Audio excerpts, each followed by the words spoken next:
Tonight, a small, specially invited audience will be joining me in a secret location in London for a one-off special live performance. Where are we going? Where are we going? Everyone's in blacked-out coaches, so they can't see where they are. And at the moment, one of those blacked-out coaches is arriving that bears our celebrity quota for the evening. Where the fuck are we? The other coaches, which are slightly grubbier and don't have power steering, contain the ordinary people, the non-celebrities. And I've invited people who I know are interested in my works, so there are psychologists, hypnotists, salesmen, one or two psychics, some magicians, even some cabbies. And I've also invited some students as well, as I do tend to do this around universities sometimes, and students tend to respond quite well, so I've invited some of those along too. Enjoy it.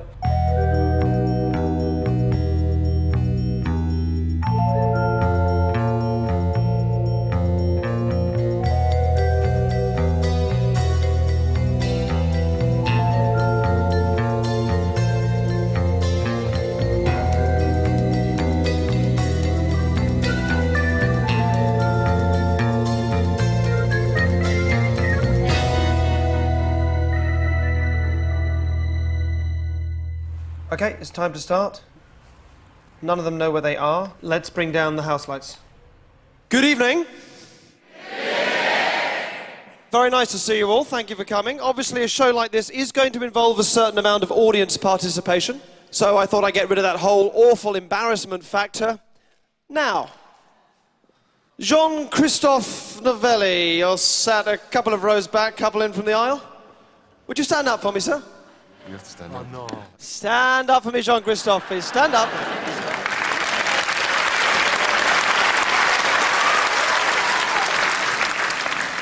Jean-Christophe, thank you. Please listen carefully. If you look over to the left-hand side of the stage for me, you'll see a tall table, and on top of the table is a stuffed kitten. Can you see that, Jean-Christophe? Yes, I do, yes. Excellent. What I would like you to do for me is to go and get the kitten. Oh, no. Hang on. No. It's my night off. Listen carefully. I'd like you to go and get the kitten off the table.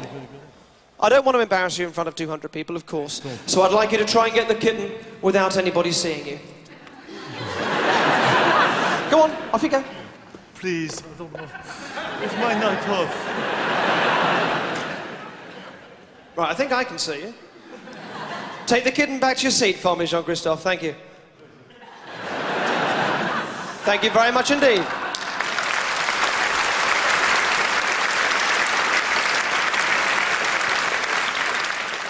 All right, listen carefully. In a moment, I want you to throw the kitten backwards, over your shoulder, into the audience. Not yet.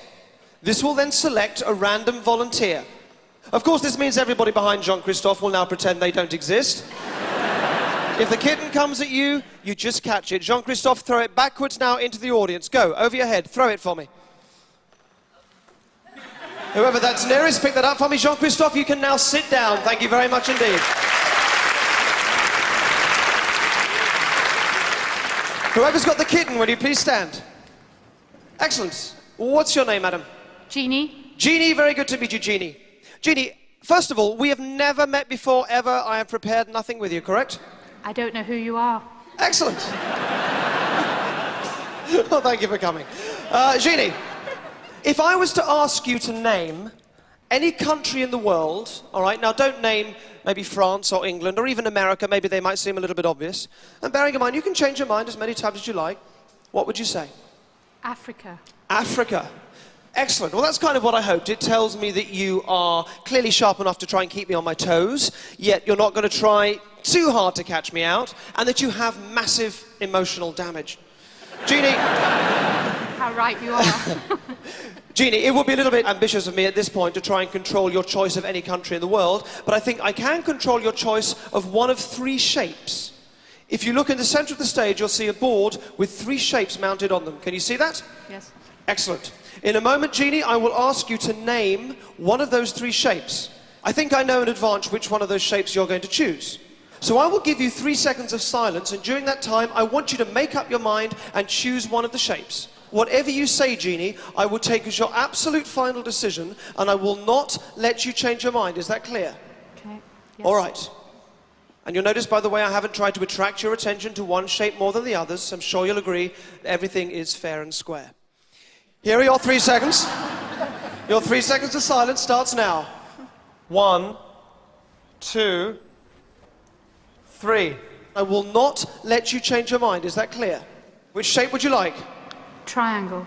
The triangle. Right, would you like to change your mind? No. A free choice. Yes? Yes. All right, here's what I want you to do. Leave the kitten with the person next to you. I'd like you to walk down onto the stage and stand next to the microphone. That's just next to the board with the shapes on it. Give Jeannie a big hand as she heads up on stage. Thank you.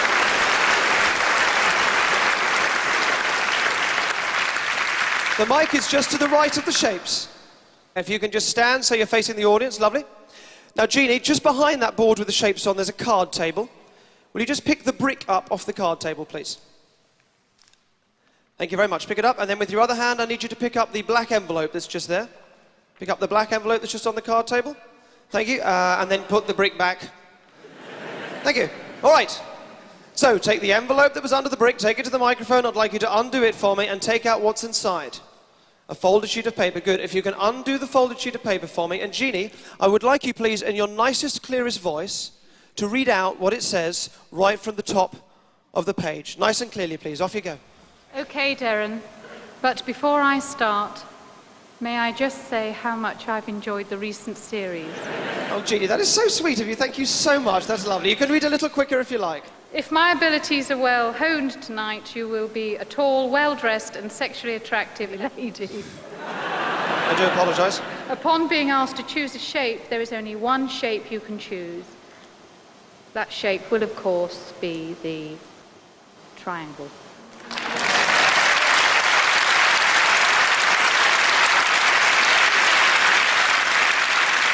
However, what will really bug you is how I also knew that you would choose the country Africa. Africa it was. Jeannie, back to your seat. Keep it going for Jeannie. Head back to your seat, Jeannie.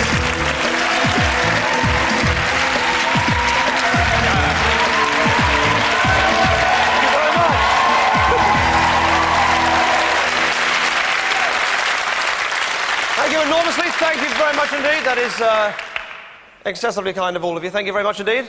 And thank you for bearing with our arrangements this evening. Just do be careful when gasping tonight. We do have some quite bad asbestos problems in this room we can't do very much about. Everything I do before you tonight, I do unaided. I've purposely chosen quite a big open spaces so you know there's not anybody hiding, holding up things or giving me any information. Equally, I'm not wearing any earpieces or anything like that. I'll get you to check, please. No earpiece. Check that for me. Nothing there? Happy? Nothing. Sure? Nothing there? No. Do you check? Nothing at all. Sure? Okay, great. Thank you. I stand before you naked, apart from this rather nice suit and 2 pairs of pants. So, with that gently arousing image in our minds, let's choose one of you at random, see how it goes from there. So let's throw the kitten again. Where is it at the moment? Should be somewhere around Jeannie. Give it a good throw anywhere you like, Jeannie. Excellent. I think that's you. Would you stand up for me? What's your name, please? Henrietta. Henrietta. Henrietta, why don't you leave the kitten where it is and head up for me? Henrietta, ladies and gentlemen. Hello. Very nice to meet you. Come over here for me. It's going to bring the mic forward for you and ask you to stand right there, Henrietta. Thank you so much for coming up. I'm going to suggest a little game you might like to play. If you take out what's in there, check there's nothing else in there. Would you take it out as well? Empty? Yep. And just say into the mic what that is nice and clearly for me. Oh, it's a lovely cheque for £1,000. A cheque for £1,000, ladies and gentlemen. A cheque for £1,000. It's exciting already, isn't it? Could you also take out what's in the other one here? And again, as you take that out, please check there's nothing else in there. Empty? Yep. Yes? That is a picture of a parrot. A parrot. Absolutely right. This is not any parrot. This is my parrot. This is Figaro the parrot. He is delightful. This picture will serve as a consolation prize for you, should you not win the money. Okay. Let me ask you just to face that way for me. I don't want you seeing now which is which, all right? And while you look the other way, can you close your eyes for me as well? I'm very aware that there are some big shadows up there on the wall. Please close your eyes while I mix these up. And you'll keep track of which is which, yes? All right. While your back's turned, please no looking, keep your eyes closed. I will show you all the envelope that I will make Jeannie pick. Just so you're all that one step ahead. Okay? This one here. This one. Jeannie, you can turn back round now for me. Jeannie, you can turn around now. I'm so sorry, it's not Jeannie, is it? No. Henrietta. You can turn, yes, thank you, turn around. Henrietta, Going to put this over here. Okay. And this one over here. You'll love this game. All you've got to do is... Actually, I got confused then. Let me just check. Good. All you've got to do is choose an envelope. If you choose the one with the check in it, I will make that out to you. I'll write it out, sign it. You can have it. No embarrassment. The money's yours. All right? My task is to somehow try and influence you to choose the envelope that does not contain the check. So for £1,000, do you want to go for that one, or do you want to go for that one which you're sort of slightly looking in that direction anyway? It does make it a little bit easier to point at. That one. You want to go for that one? A wise decision. A superb choice. Thank you very much indeed. You're under a lot of pressure. There's cameras and lights and so on, so I will give you the rest of the show to change your mind if you like. Okay. Just so you don't feel manipulated or pressurised in any way, okay? That's for you for later. Please don't open it yet. For now, Henrietta, thank you so much. Thank you. I'll ask you to go and sit back down. Henrietta, ladies and gentlemen, thank you. Excellent, thank you, Henrietta. Let's get a guy and a girl up here, so let's throw the kitten again over your shoulder any way you like. There's our random person. Oh, straight. Reese.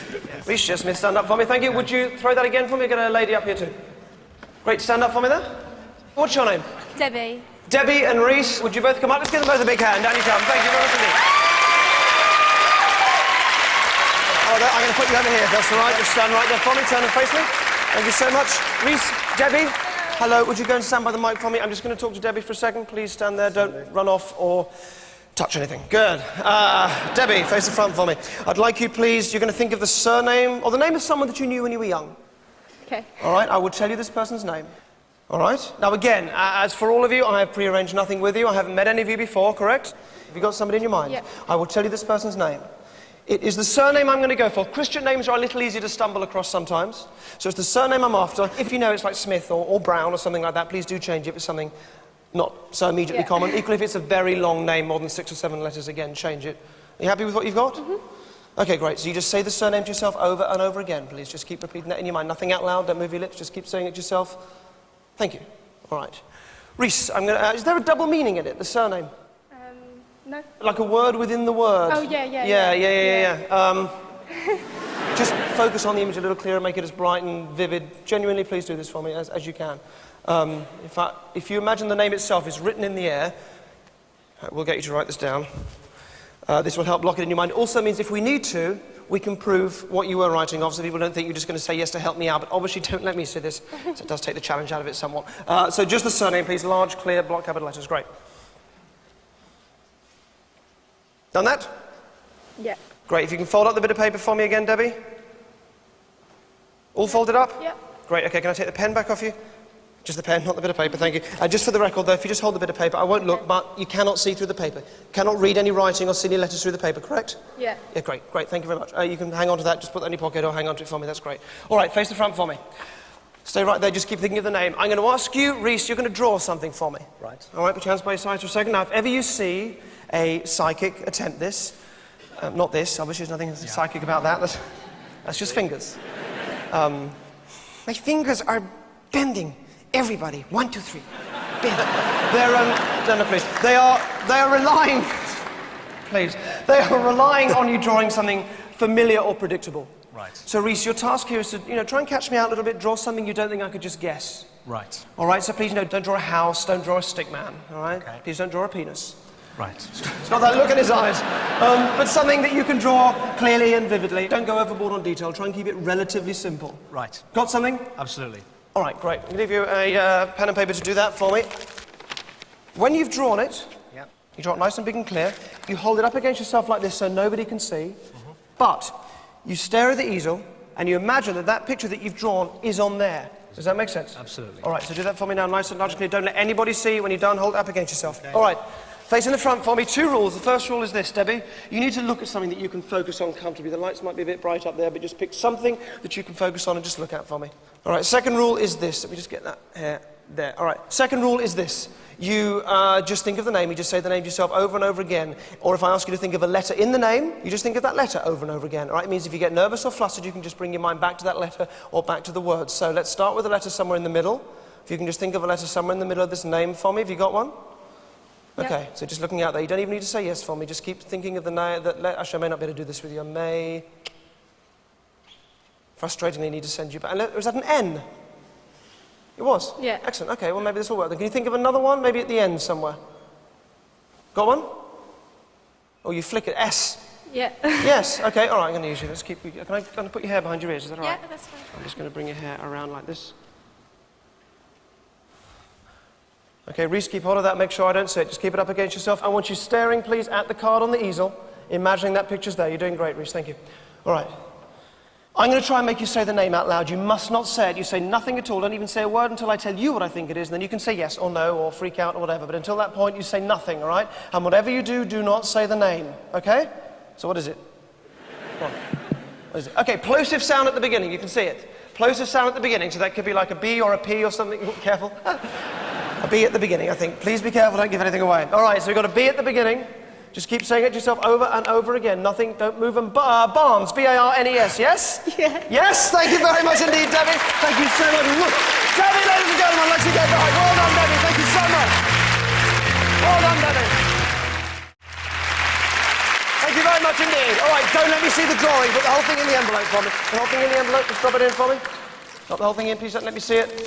If any of you see it, please don't say anything. I'd like you to head over to the mic for me. Thank you. All right. So, Reese, I lied to you. All right, I lied to you because I told you that by not drawing all of those things that we do tend to draw, like houses and stick men, that it makes it more difficult. It doesn't. It makes it easier. Because it means that instead of drawing all those kind of things, you end up sort of going into yourself a little bit and drawing something that reflects a side of you, or your emotional state, or your response to being here, or any of those things, personal things. So the question is, what can we tell about Reese just by looking at him?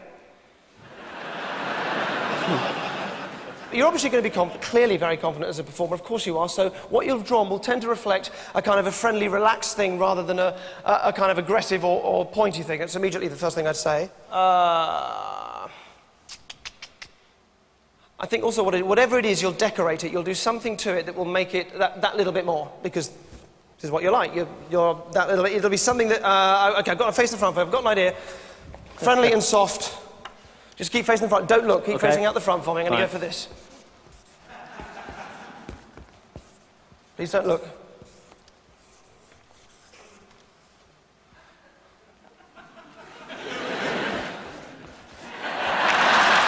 No looking. Don't look, Reese.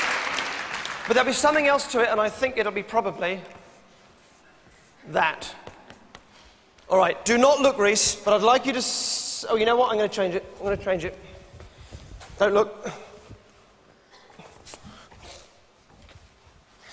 Oh, God.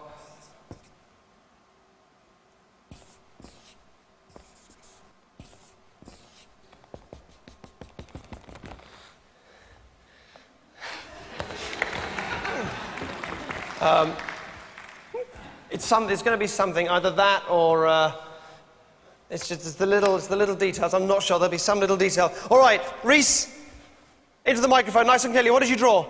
Cat. A cat? Yes. Wait, hang on. Any details? Stripy cat. Stripy cat. Oh, it was the... Show me. Show me what you got. Show me. Oh, I'm going to give myself that. It was the first one. Reese, look, I'll show you. I got rid of it, but I did do that one first. Thank you very much indeed, Reese. I'll let you get back. Reese Smith, ladies and gentlemen, thank you. Okay. All right, Henrietta, where are you? Stand up for me. Henrietta, so it was this one there that you chose, yes? That one. That one over there. I'm so sorry, my mistake. Let me mark them so there's no confusing which is which. Put a little sticker on this so we all know this is the one that Henrietta would like. Okay? Although you may now think, Henrietta, of course, that I'm trying to attract your attention over this side by putting a sticker here and no sticker on the other side. So I'll put a little sticker on the other side, a different sticker, just so you all know this is the one that Henrietta does not want. Of course, the idea, Henrietta, is to ignore me completely, all right? Don't get stressed, don't get cross, and just go for whatever feels right. Would you like to change your mind? No. No? No. Fair enough. Sit down then for me, come back to you later. Let's get a face up here that we would know. Krishnan, could I ask you to stand up for a second? Thank you very much. And let's, yeah, actually, I think you'd be absolutely perfect. Would you head up here for me? Krishnan, ladies and gentlemen, up you come. Just head around here for me. So, just to come and stand right there for me, right there. Excellent. Okay, thank you very much. Actually, just turn and face me. Thank you very much. Krishnan, look at me just for a second and just relax there and just sleep down there for a second. As you do this, you just need to focus on me for a second. I'm not really going to hypnotize you. All I'm going to do is just placing you into a state where you can really focus and concentrate on what I'm doing. So as you do this, and just listen to my voice right there in the center of your head and take a moment just to carry on sinking and drifting and just floating down so you can really understand what I'm telling you, so these words really make sense to you. Here's what you're going to do. I want you to think of a phone number that you know Don't say anything out loud, but please, Krishnan, obviously don't go for your own phone number or one of anyone that's very close to you, anything that you think I could know or have found out. So take a moment to just go through different numbers in your mind and then just find one and settle on one. Okay, I'm going to do this slightly differently with you, I think. I think I'd like you just to pick 2 digits from that phone number. They don't need to be next to each other, just get them in your head, good. And just lock those in your head for me, good, I can see you've done that. Lovely, focus on those 2 for me. And what I want you to do now, Krishnan, irrespective of what you've believed up to this point, you can absolutely believe for me now that you can take those thoughts, those numbers, and send them from your mind into somebody else's. And I know then that you will enter into this with concentration and imagination, and that is all that I ask you to do. So here's what I'd like you to do now. Just take a few seconds just to very slowly reorientate yourself back to this room. And when you're quite ready, I'd like you to open your eyes. And stand up straight again. I'll take your hand, put it down there. You all right? Excellent, thank you very much. All right, I'm going to get you to write those numbers down, I think, so they don't come out of your head. And again, if we need to, we can prove that really is what you were thinking of, if anybody doubts you later on. All right, please do that now. Again, I will look the other way. Obviously, don't let me see. Don't let anybody in the audience see either. Don't you think anyone could see and then let me know. This is entirely private just for you. Okay. Done that? Done. Just fold a bit of paper up, please. Yep.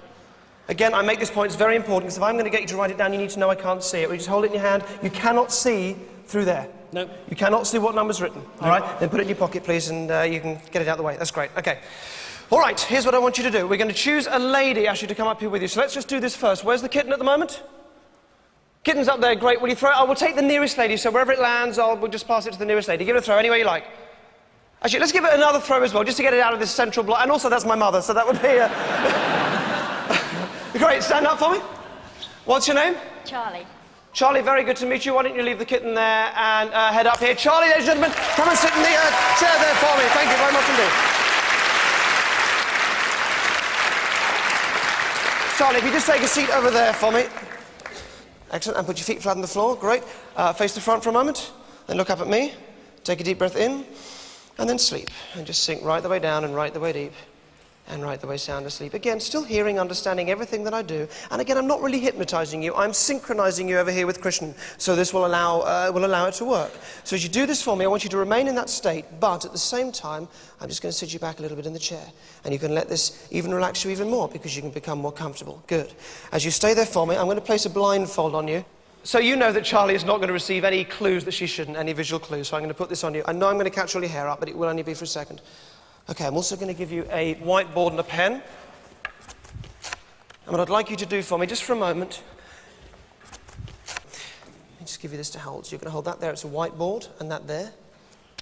Also going to give you a pen. Please mind your fingers on the nib. I'll just give it to you like that. You're going to place that against the board like that for me. Perfect. All right, Charlie, let me explain what I want you to do. In a moment, I'm going to ask you to start counting out loud, backwards, from 500.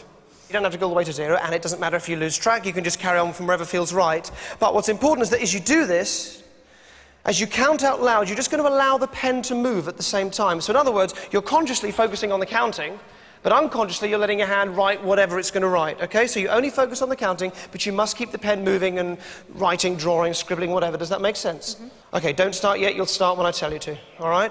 Stay there for a second for me. Krishnan, if you could just face the front for me. You've got 2 digits in your head. You're going to send these 2 digits across to Charlie. Take a moment just to turn and look at Charlie. And then look back there again.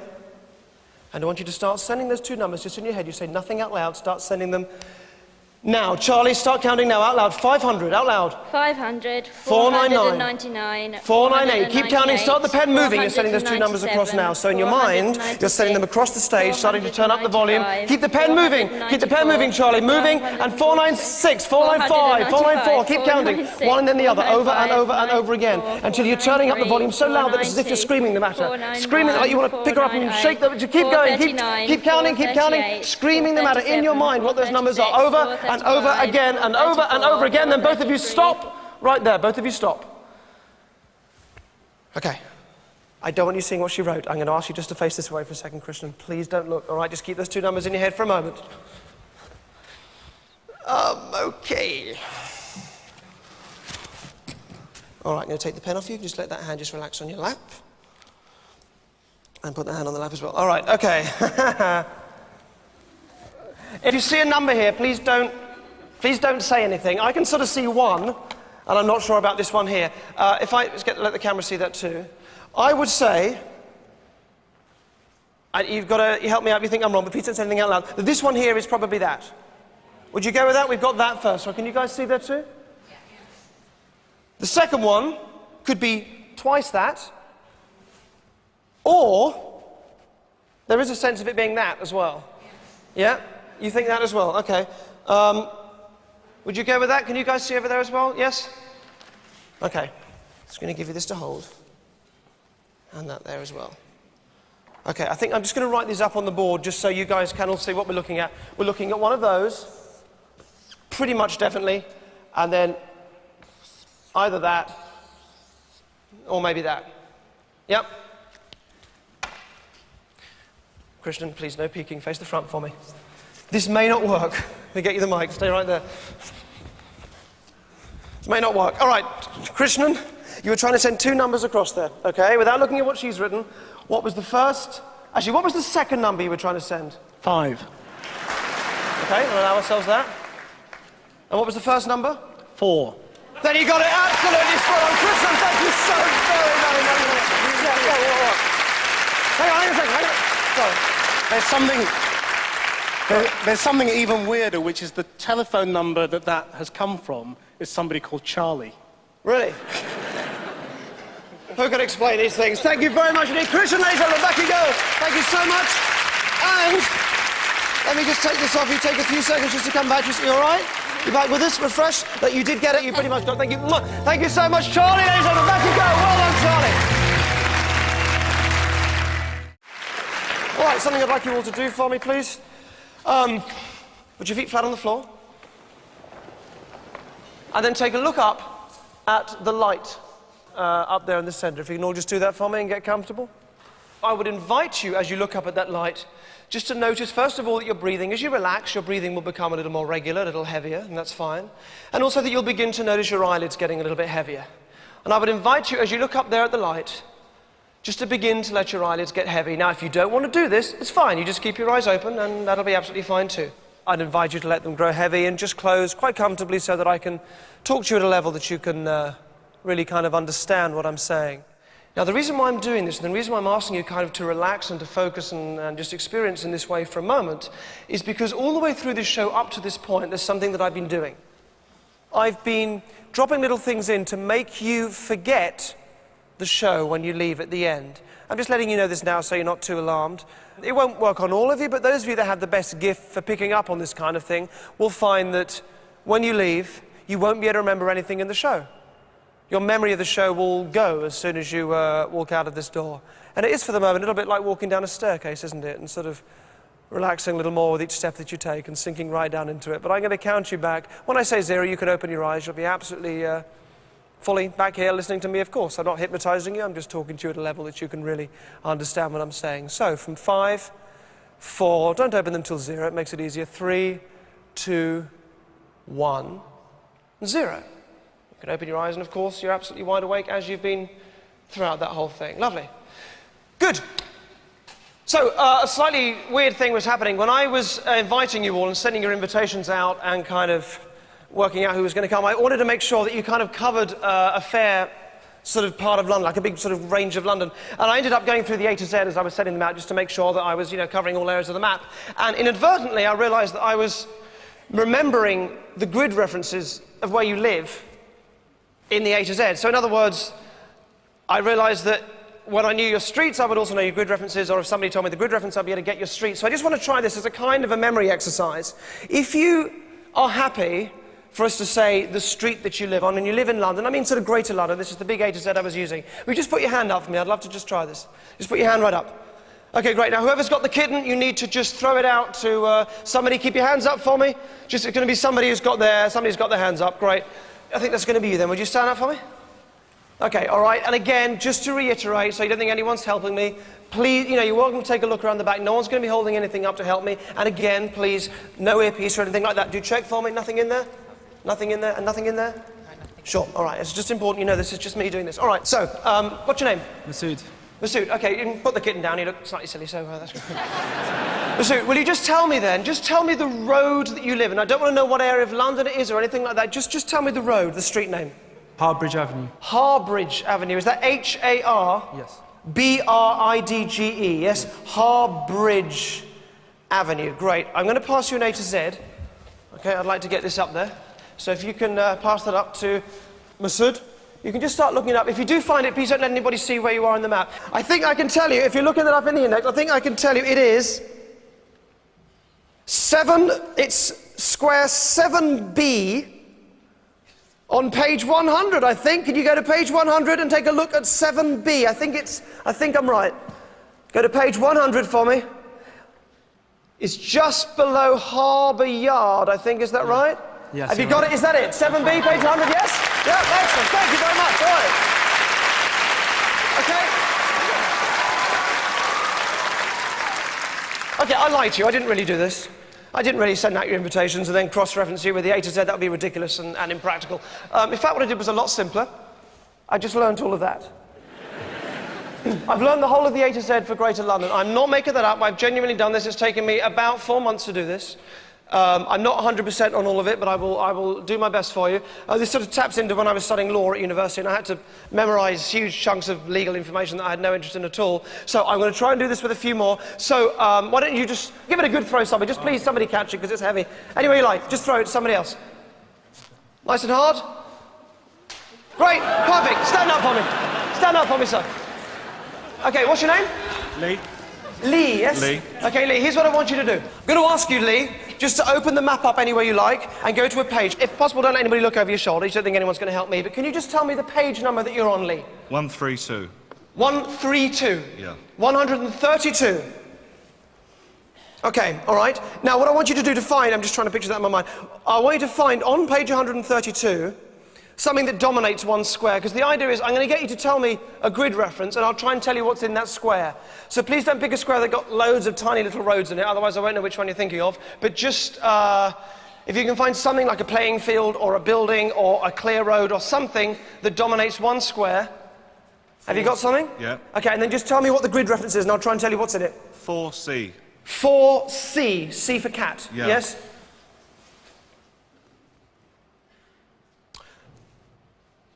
Okay, here's what I've got. I've got 132. The image I have in my mind for that is a ventriloquist doll.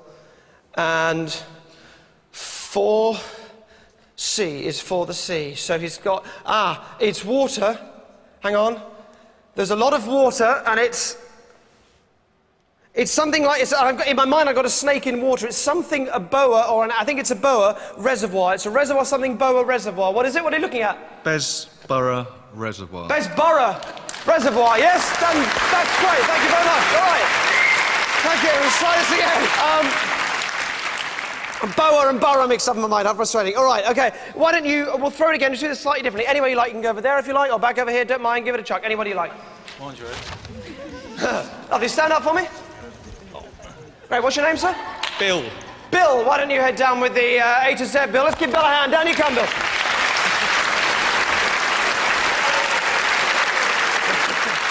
Bill, thank you for meeting. Hello, Bill. I'd like you to come over to the mic for me. And there's a highlighter pen. I've just put that table there, and there's a highlighter pen there for you as well. Little tip, you want to take your coat off in the theatre, or else you won't feel the benefit. Here's what I want you to do. I won't even look. I want you to go to the index at the back of the map, all right? Yeah. And I'm going to ask you, because basically what I've learned is the index and the grid references. I'm going to ask you to give me any road that you like on the... you're not one of our cabbies, are you? Yeah. You are? Excellent. That's great. That's great. You've got a sort of a cabbie thing about you. I want you to have a look at any road that you like in the index. But please, now you'll know, this is great, because you'll know this. Don't pick a road that you know is very well known or huge, all right? Try and pick one that you think is pretty obscure. Ideally, you know, one that you wouldn't even know yourself. Have you got one? Yep. All right, into the mic. Just tell me what the road name is. Into the mic, please, so we can all hear. Halkin Street. Can you spell that for me? Halkin. Halkin. Halkin Street. Street. Okay, that's a good one. Can you pick up the highlighter pen there? I'd like you to highlight that for me, please, so you don't lose it, and just hang on to that for a minute. Okay, let me just try this again. Can I just ask you just as quiet as possible for a second while I try and do this? Lee, I need you to keep facing the front. Please do not look back here. Keep facing the front, and don't let me look in the book either. If you want to hold that up to you a little bit, that's great. Okay, let me try and do this.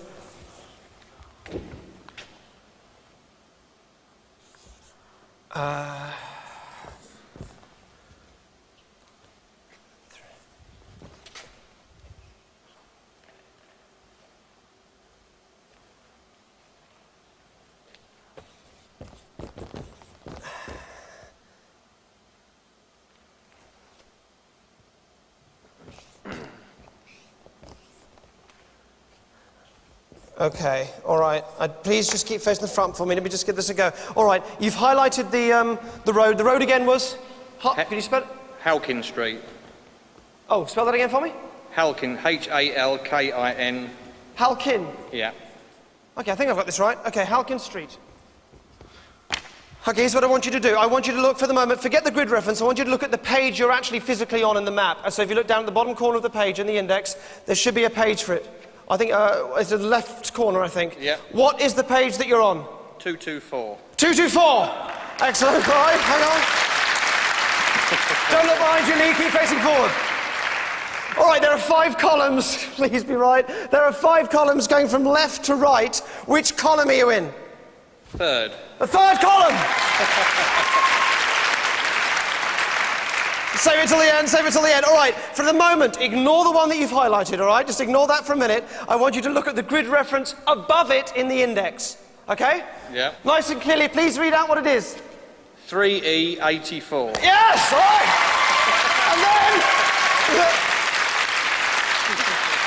And then I want you to read out the one below it, below the one that you've highlighted. Okay, what's the one below the one you've highlighted? Is 5D126. 5D126! Which means that Halkin Street, hang on, which means then that Halkin Street, the one that you've highlighted, is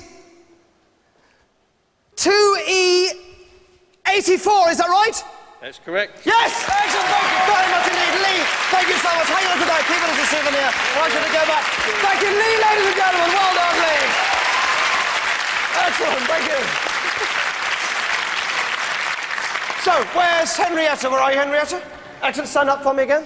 So, you chose this one. Yep. And you stuck with that one all the way through. You haven't changed your mind. Yep. You've been quite strong-minded about that. I'm going to ask you to come up and just make your final decision. Let's have another hand for Henrietta, please. As she comes up, thank you so much indeed. I'll ask you to stand right there for me. Okay. I'm going to give you a clue here before you make your final decision. All right? I wouldn't normally do this, of course. It's a special night tonight, so I'm going to give Henrietta a big clue. Here is your clue. You're wrong. It's in that one there. That is your clue. Okay. Now, I realise, of course, in me saying that, Henrietta's not going to believe me. You're not going to believe me. Why would I tell you it's in there when I'm trying not to make you win the cheque? I could probably guarantee that would make you just want to stick with that one even more. Of course, if you think about it, yeah? So you might think I'm saying this there just to catch you out, just to make you stick with that one. So if you think I'm trying to catch you out, catch me out, Henrietta, and go for that one. Yeah? Or if you think I'm just being honest with you, it's still there. Tell you what, before you make up your mind, open up the envelope I gave you, and I want you to read out nice and clearly, right from the very top, please, into the microphone, what it says. So 3 brief points before you make up your mind.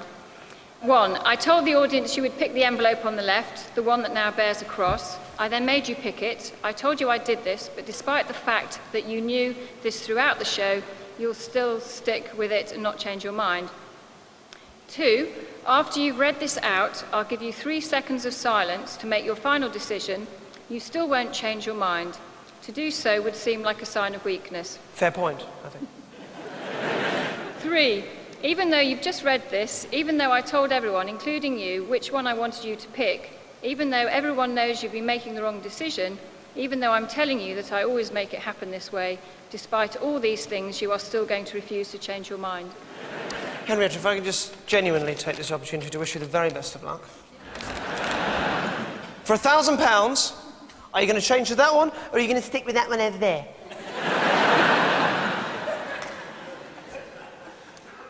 Here we go, 3 seconds of silence. I'm going to give you the 3 seconds. Look at me. 3. Into the mic, please. Which one do you want? Say clearly which one you want and point at it. I'll take that one. That one there. You're sticking with this one here? Yep. All right. Not the first time this has happened. Slightly excruciating it's happening tonight, but actually congratulations. It's great that this happens sometimes, and you will know that it's real and so on. So please do go and help yourself. I won't touch it. Just reach in, take it out. Do show them very clearly, please, as you take it out. Just pull it straight out the top and show them. Do show them clearly. I recommend a gold frame, by the way. It really brings out those chest feathers. Thank you so much. If you want to just reach in there, take out what was in the other one. Take it out for me. And then you hand that straight back, you thief. I'll send you back to your seat.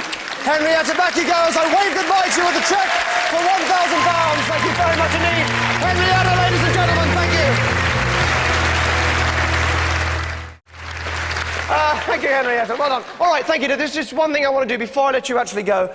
Because I did all that work with the A to Z, I've got it all in my head. There's just one more thing I want to do before you actually go. Where are the cabbies again? Can I just get you to stand up? Thank you. I'm just going to ask you your names. I just need to see you and just hear you for a second. Oh, first of all, I have not met any of you before. I have not spoken with you or met you, correct? No. All right, great. What's your name, please? David. David, thank you, David. Okay, great. Let me just need to look at you for a second. And what's your name? Freddie. Freddie, great to meet you, Freddie. Thank you very much for coming. Okay, and your name, please? Paul. Paul. And I'm sorry, you up there? I didn't see you. George. George. Great, and not Ringo, is it? By any chance? Lee. Just look at me. I'm going to go, Paul. I'm going to go for you. Is that all right? Rest of you can sit down, Paul. Why don't you head up here? Let's give Paul a big hand as he comes up. Thank you, Paul. I won't embarrass you at all. You'll be fine. Come head over here for me, Paul. Okay, Paul. These are the pages from the A to Z. These are the pages you can see. I've torn them out and I've literally just put them all next to each other. You can see that really is what these are, yeah? Yeah. How long have you been a cabbie for? 8 years. 8 years, great. So you've got a good working knowledge of most of this, yeah? A lot of this is, clearly in your mind, yes? This. Just that one little bit there. Oh, come on, you've got a working knowledge of the whole thing, I hope. I mean, you guys are amazing. Here's what we're going to do. I'm going to give you this. I want you to hold it in your left hand. Great, thank you very much for coming up and doing this, by the way. Just look at me. I'm just going to leave that there and just sort of let that just sleep there for a minute. You can just look right at me. Good. As that just stays right there. Here's what we're going to do. I want you to imagine now that someone's got into your cab, and we're going to play an imaginary game now. I want you to imagine they've asked to go to a destination. Right? We're going to call this Destination X. So they're going to go to Destination X. Don't be distracted. I think that's one of the pyros for the end of the show. But just keep going.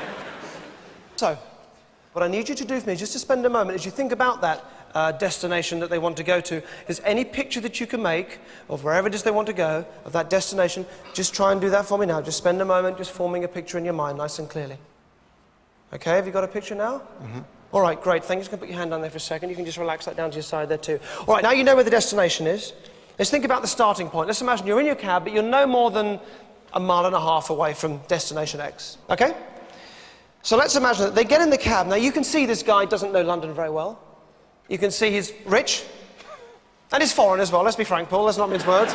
You're going to give him a little bit of a ride, all right? You're going to take him on a bit of a roundabout route to Destination X. Not for a moment does this reflect on you. I'm sure you would never do this, but purely as a kind of an imaginative game, as a thought exercise, you're going to take him on a roundabout route to get from wherever you are to Destination X. Does that make sense? Mm-hmm. Great, okay. If I take your hand here, I want you to look right at me. As I bring your hand up, it's going to let your eyelids just start to close now, just like that. That's great. And as your hand comes down, you can just relax more and just sink right into this for me so you can really sink and just drift.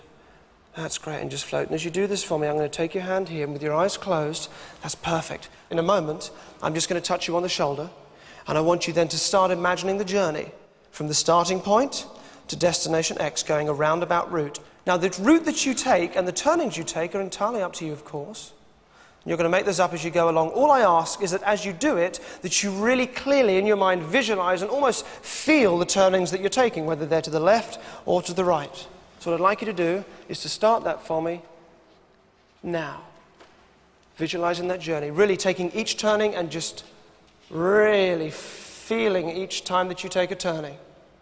Visualizing it so you remember this route. Keep going, take your time, you take as long as you like. When you're finished and you've arrived at the destination, you're just going to say, I'm here, and then you're going to open your eyes for me. You take all the time that you need. I'm here. Great, open your eyes for me, put your hand down. Okay, great. Apologise for holding your hand, I know a lot of cabbies are uncomfortable with that, especially when they're driving. Will you just find where you started? Where was your starting point? Will you point that out for me? Where's that? Buckingham Palace. All right, great. So I'm going to put a little cross there at Buckingham Palace. Okay. You're going to talk the route through with me from Buckingham Palace all the way to wherever your destination is. All right? Mm-hmm. Where are we going from here? Just talk me through. We're on Buckingham Palace Road. Do you want to go down there, or where did you end up? Constitution Hill. Constitution Hill, coming along there. So I'm going to start to draw the route, and you're going to tell me where we're going to go. Hyde Park Corner. Hyde Park Corner. Where from Hyde Park Corner? Up Park Lane. Okay, this is the route that you took. Please do not change it. Whatever that route was in your mind, you mustn't change it now, all right? So going up Park Lane, yes? Yep. Right to the top? Yep, to Marble Arch. To Marble Arch. Where now? Bayswater Road. Bayswater Road. We're going to go along here. We're going down Bayswater Road, past Lancaster Gate. Yeah, into Notting Hill Gate. To Notting Hill Gate, right to the end here. So now we're here. Where from Notting Hill Gate? Into Holland Park Avenue. Into Holland Park Avenue. So we keep on going straight? Yeah. Right the way across? Yeah. Right the way to Holland Park? Yeah. Are you sure? To Holland Circus, yeah. To Holland Circus. Okay, where next? Where from Holland Park? Straight over. Straight over. Where to? Into Shepherd's Bush Green. Shepherd's Bush Green. Here? Where from here? That's it. That's it? So that was your final destination? Yeah. Okay, that's a bit of a roundabout route. What route would you have normally taken then? Along here and up here. Along there and up there. So you've taken a longer route, which is great. Okay, so thank you for that. What are we talking? How much would that cost? £8. £8 or so, which is a lot more than you normally get for that journey, yeah? Okay, great, okay, that's fantastic. So we end up at Shepherd's Bush Green. Let me write that up there. Shepherd's Bush Green. Okay, and the grid reference for that, can you just check that for me? We're on, just come in so you can check this for me. It's 2E, yes? Yep. 2E and page? 82. 82, yeah, that's 83 that just sort of starts there. So you happy with that? 2E, 82, yes? Yep. Yep, okay. 2E, 82. All right. Does that feel fair? Yep. Yep, okay, I mean, you started anywhere you like. I mean, actually, bearing in mind you could have gone anywhere, you've gone for, if you don't mind me saying, a fairly conservative route. That obviously shows you're a nice guy and an honest cabbie, but that's great. Bearing in mind you had free permission to go anywhere, but you've clearly gone around the houses a bit. Right, that feels fair, yes? Let me show you how fair it was. You've got the envelope behind you there. Open up the envelope. You need to take out a sheet of white folded card. Just take it out and hold on to it. Don't unfold it yet. Just hang on to it for a second for me. Shepherd's Bush Green, 2E82. Yes? Unfold that, show everybody. We've got 2E82 is what it should be. What have you got? 2E82. Spot on. Let me take that for you. 2E82. Have you got that? Thank you very much indeed. Well done. You got it spot on. Thank you. Thank you so much. All right. Wait. It feels weird, doesn't it? Yeah. It feels weird because you could have started anywhere. You started over here by Buckingham Palace. And those turnings that you were taking, the routes that you decided to go left or right, entirely up to you as you went along. You were making that up as you went along, yes? Yep. It feels weird. Open up the envelope as well. Inside there's also there's an acetate sheet, which you would have seen if you take that out for me. And if you open that up, no, not that, just the acetate sheet. Put that back in for a second. Okay, and what is that? What can you see on there? This way round. It says this way round and a red line.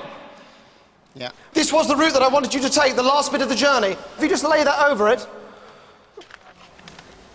that is the route that I wanted you to take, even though I gave you permission to go anywhere you like. You still went in a straight line. Thank you very much indeed. I'm going to give you that. You did it perfectly. One more thing. There is one more thing in there. Just take it out for me. Hang on a second. One more thing. Take it out for me. What is that? A receipt. A cab receipt for how much? £8. For £8. Of course it is. Ask me about it. You go back to your seat. Thank you very much indeed, Paul. Thank you, Paul. Thank you all very much.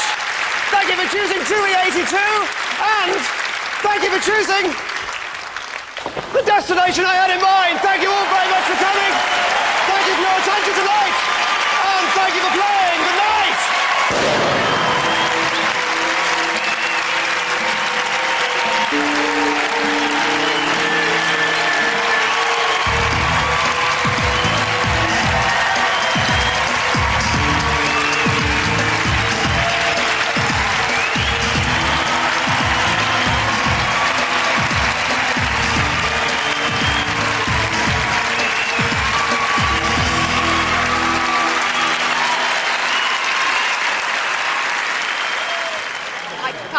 Remember what happened in there at all.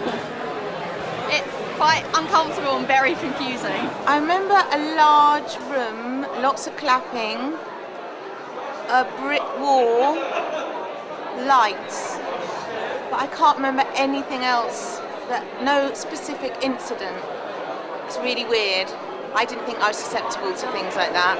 He said think of a number. I thought of a couple of numbers, and then I thought of my friend down the road who works in a lawyer's office, and bizarrely her name was Charlie, which was also the name of the girl who was guessing, and then I thought of 4 and 5 and that was it. I'm an NLP practitioner and I don't know how he does that, and I would like to know how he leads the person into saying and thinking what it is that he is. So he does a lot of transference. He's very, very clever at it. I remember a loud bang.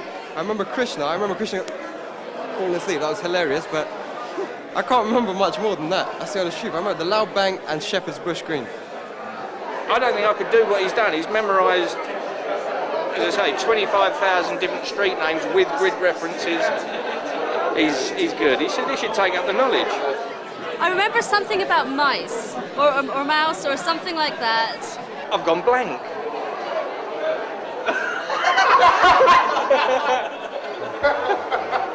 When it comes to trying to tell you what I can remember, there's nothing substantial there, really. There's nothing that I can say, yeah, that definitely happened. No, there was a triangle. You've forgotten the rest of it, haven't you? There was, yeah.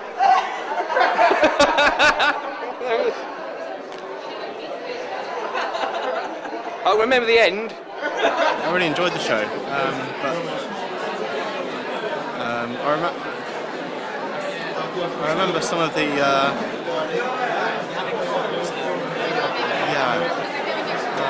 The thing was, we were brought here in a blacked out coach. So I was sitting with Jonathan, Ross and Jane, and we were convinced we were going to be killed. We're hoping we're not in Preston, and there's a gang of Asbo kids with hoodies outside with sharp sticks ready to take us on. And where are we?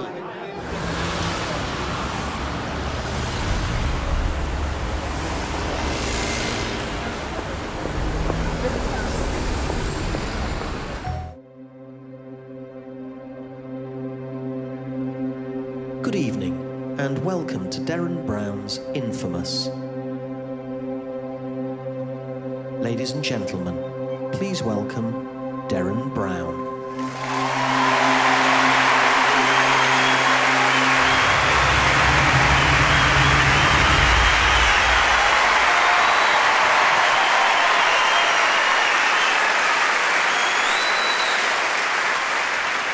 We are all trapped inside our own heads, and our beliefs and understandings about the world are limited by that perspective. I came out when I was 31, presume that I was gay when I was a teenager, so that's 15, 16 years of pretending this huge part of you doesn't exist, of dreading the subject of sex, and generally feeling like you don't fit in. And then many years later you realize you have to come out, you have to tell people about it at some point. I didn't mean you specifically just then. Sorry, I was just looking at... Sorry, forgive me, I was just gesturing. One has to come out. And when you do, this is my point. If you have any secret, whatever it is, anything that you carry around with you and you think you couldn't possibly tell people, when you finally do, when you finally summon up the courage to get this big thing off your chest, you realize people don't care. They don't care, not really. Not even your best friends, in the nicest way, don't really care. Because they are also trapped inside their own heads. They are the center of their own worlds, and stuff you're saying to them is just some information about you, really. It's all it is. Like what I'm telling you now, it's big stuff for me, for you, it's just some information about me. The novelist David Foster Wallace said, brilliantly, I think, you'll worry a lot less about what other people think of you when you realize how seldom they do. It's very good, but we're terrible at realizing what goes on in other people's heads because we are trapped inside our own, and one consequence of that is that we're particularly bad at realizing how fundamentally similar we all are. So if you're in your 30s, I'm talking to you now. There'll be concerns that you might have or issues that you might be facing, which you may feel just apply to you. The comforting reality is they apply to pretty much everybody in their 30s. Women in that age group, you'll have started going to the doctors more often. And men, very common, particularly in your later 30s, to feel stuck in a rut and to fear the possibility of an extramarital affair. And statistically, in an audience this size, 13 of you will be having an affair right now. 13 of you. I don't mean right now, like this second. But although there is something going on up the top, can't quite tell what it is. But 13 of you, and these are real patterns of behavior. There are similar patterns for people in their 40s and 50s and 60s and so on throughout life. So if I were a psychic, which I am not, or if I claim to have special powers, which I really don't, I could use that kind of information to seemingly know a lot about you, or give somebody a powerful reading. So imagine you've come to see me, and I'm a stage psychic. And I say that I'm picking up some kind of psychic vibration from somebody in the audience, and I say it's a lady, And actually, could you, I promise I won't ask you off on stage, could you just put your hand up if you are a lady? Just so we can see how it works out in terms of numbers. So please do this on the balconies as well, and right up at the top of the back. Keep your hands up as long as this continues to apply to you, all right? So let's say I'm sensing it's a lady and sort of a youngish lady, sort of around 20, that kind of age. And I'm sensing your name begins with an F. It's a random letter, but it'll just help narrow you down. So keep your hands up as long as this has continued to apply to you. Right now, in the dark, can feel a bit special. I think he's talking to me. Whereas the reality is, do keep your hands up. If we just bring the lights up for a moment, we bring the lights up. If you look around you, you should see in the nicest way, nothing special happening at all. Just a bunch of Fs sat in the dark. Actually, could you stand up if you've got your hand up? Could you stand up? 1, 2, 3, 4. Okay, so yeah, it's good. Right, a good number of you. Anybody on these other balconies? Yeah, hello, great. Could you stand up? We'll get a microphone to you. This is on the upper circle. The rest of you can sit down. I think I'll just talk to this lady here, but thank you so much for standing. What's your name? Faye. Faye, nice to meet you, Faye. If you don't mind me asking, how old are you? 20. 20. Have you got any pets? Yeah. What have you got? Don't say their names, just like dogs, cats, whatever they are, it's fine. Dogs. Dogs, what breed? Staff. Staff is, okay, good. You said dogs, is that 2? Yeah. Did you name them both yourself? Family name. Family named them, okay. All right, how long ago did they name them? Roughly, what are we talking about? A few years ago? About 10, 11 years ago. 10, 11 years ago. Okay, what do your parents do for a living? Or at least what were they doing back then? Hairdresser and electrician. Hairdresser and electrician, okay, good. Okay, the dog's male, female, one of each? Female. Okay, both female? Yeah. All right. Now listen, you're going to tell me the name of one of the dogs, and I'm going to work out what they would have called the other dog, all right? So if you think of both of the names, if you think one of them is maybe a little more obvious than the other one, then give me that one so I can work out the more unusual one, all right? So take your time, but just give me the name of one of the dogs. Ebby. Ebby? Yeah. E-B-B-Y? E-B-B-I. A-E-B-B-I. Maybe short for ebony? Is it a black dog? Okay, all right, good. So this will be the name of the other one. All right, and it's a female? Yeah. Okay, and they name both of them together. All right, just imagine you are calling this dog to you. Imagine you're calling the dog to you. All right, now as you do that, just keep repeating the name in your mind again and again. Now, the lips remain sort of quite relaxed, importantly, so we know there's no sort of plosive sounds or like P's or B's or anything that would bring the lips together. So keep repeating the names. No, it's also at the front of the mouth, so you've got like an N or a T, maybe, and I think we're starting with a S sound or a Z. Oh, there you go, careful. You don't need to say yes, that's okay. I'll work it out. I appreciate the help, just takes the challenge out of it somewhat. So. Oh, there you go, back up there again. So just keep repeating the name, just shout the name, nothing out loud, but in your mind, just shout the name, like you're screaming to this dog to come to you, right? Louder and louder until you are... Oh, no, they called it Xena. Xena with an X, like the princess... Well, yeah, thank you very much indeed, great, take a seat. Well done, thank you. So, thank you so much. So this is genuinely specific information, right? Not just things that would apply to everybody. So let's keep this really specific. Put your hands up now if you're a man aged between 28 and 35. Put your hands up. Keep them up if you are in the earning group 20 to 50K. And then keep them up if you've been in a relationship for at least 2 years. Otherwise, drop your hands. All right? Good. Okay, we get the lights up. Let's choose one of you. I'm going to choose from downstairs, so upstairs you may drop your hands. I'll come to you in a moment. Let's keep your hands up downstairs. All right, wave your hands so I can see you, so I can see more clearly. Okay, all right. I want to get this over this side, so can somebody get it to somebody with a hand up? Doesn't have to be the person nearest you. Just take a look around you, get it to somebody with a hand up. Okay, could you stand up for me, sir? There's a microphone there. The rest of you can drop your hands. Let me talk to this gentleman. All right, great. What's your name, sir? Nick. Nick. Okay, Nick. So we're going to go really specific, Nick. I want you to think of a word, an English word, ideally at least 4 letters, but it doesn't have to be. If you want to go shorter, that's up to you. But have you got something? Yep. Yep. Okay. Now, whatever you're thinking of, Nick, is the first word that's just come into your head, and I've just stood you up in front of 2,000 people and asked you to do that. I don't want you going home later saying to yourself, he just put me on the spot, I didn't get a chance to think, I bet everyone just thinks of the same word. So right now, Nick, is when you change your mind again and again and again, so you don't have that excuse later on. All right? You can imagine if you like, you're looking through a dictionary, maybe you come across an unusual word, maybe not too unusual, maybe that in itself would be quite predictable. Just take your time, have a look through it. You've got 26 letters to look through. Take your time until you come across a word you're absolutely happy that I could not just rely on everybody thinking of. Have you got something in your mind now? Change your mind as many times as you like. Yes? Yeah, I'm happy. Okay, there's a guy with a pen and paper just there. Two things, Nick. You're going to write this word down nice and large and clearly, please, because we are going to show it around. But, Nick, really importantly, don't let anybody see what you write. Stick it in the envelope when you're done. Thank you. So this is really specific, right? Even more specific than a pet's name. Which actually just reminds me of something. Let me just show you this briefly, just while Nick's writing his word down. Can I get this to a lady on or near the aisle? Somewhere over here. So, lady on or near the aisle. Somebody, sorry, just pass it around. Somebody's lady on or near the aisle. Thank you. Somebody stand up with it. Hello, what's your name, madam? Amanda. Amanda, nice to meet you. Do you have a mobile phone number? Do you know it off by heart? Yes. Yes, could you write it down for me? There's a guy with a pen and paper there. Gentlemen.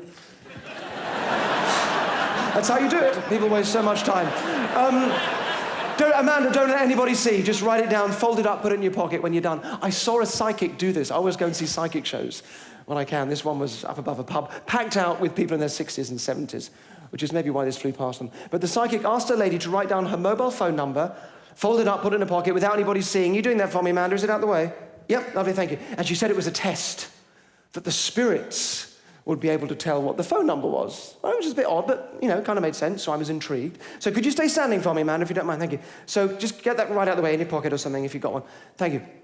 So she, and obviously, you know, you try not to be judgmental or, you know, but you try and keep an open mind. But I swear to God, she goes, all right, love, I'm getting your grandma, she's coming through. Does actually sound like it now, I've said that out loud. I'm getting your grandma, love.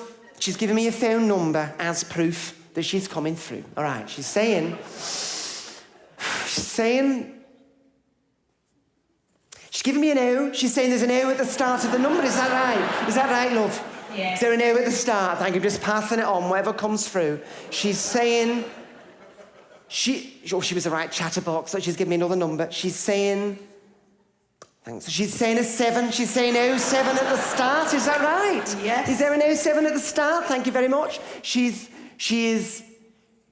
No, she's fading away now, love. She's fading away, Petal. But that's something you can take away with for yourself. That's £40 you can sit yourself back down. Thank you. I swear it was pathetic. Sorry, thank you so much, Amanda. It was truly embarrassing. Did that give you enough time, Nick, to write your word down? It did, yes. Yes? Yes, it did. Yes? OK, have you put it in the envelope? Yes. Yes, good, because I also have an envelope. OK, so Nick, can you get yourself to the bottom of the stairs on this side? Just push past the camera people over there for me. And can someone who doesn't mind just reading something out briefly just nip up on the stage? Anyone that fancies coming up, quick as you can. Somebody come up here. It's going to be you, I think. What's your name, sir? Luke. Luke, give Luke a hand. I've become Luke. Thank you very much. Nice to meet you, Luke. Can you take this off my back? You take it off my back. Thank you. Pull it off. Pull it, pull it, pull it. Come stand here. Come stand there for me, Nick. Just there. No, Luke, rather. Luke. Nick's over there. Right, Luke, just here. Could you take it out? There's a letter in there. If you take that out for me, I'm going to read this out, but your job is just to check over my shoulder that I'm not changing anything, all right? So I'll take it out. Thank you so much. All right. Are you there, Nick? So look, as I read this out, please, when it gets to the important bit, don't react. So, tonight on the 27th of March, that is tonight, at the Grand Theatre Leeds, that's where we are, I shall ask someone to think of a word. Oh, I did say a man aged between 28 and 35. You are, aren't you? Yes? And in the earning group, 20 to 50K, and in a long-term relationship. Okay. The fact the weather has been cold and overcast today, so you start thinking more about inside sort of things, indoorsy things. The language I used when I asked them to think of a word, and I was using very visual language with the dictionary and so on. The fact that I've stood them up, which means they'll be thinking under pressure, and I got you to change your mind again and again and again, which sort of increases that pressure and starts to kind of push them down certain avenues. All these and other subtle factors will combine to, hopefully, psychologically force the person to think of a particular word, which is film, all right? Film as in, you know, as in movies or film, right? Camera film, movies and so on. Do you want to bring yourself up here? Come and stand here for me. Thank you. Nick, do you want to keep reading this out? If you just go from there, from the person into the mic. Off you go, Luke. Thank you. The person who wrote the word has been told not to react. If they have written any word in the English language other than film, this does not reflect badly on Derren or his presented skills. Fair point. But if out of all the words they could have chosen, they have written film, the audience will go mental. And it does say it there very clearly in print. Mental.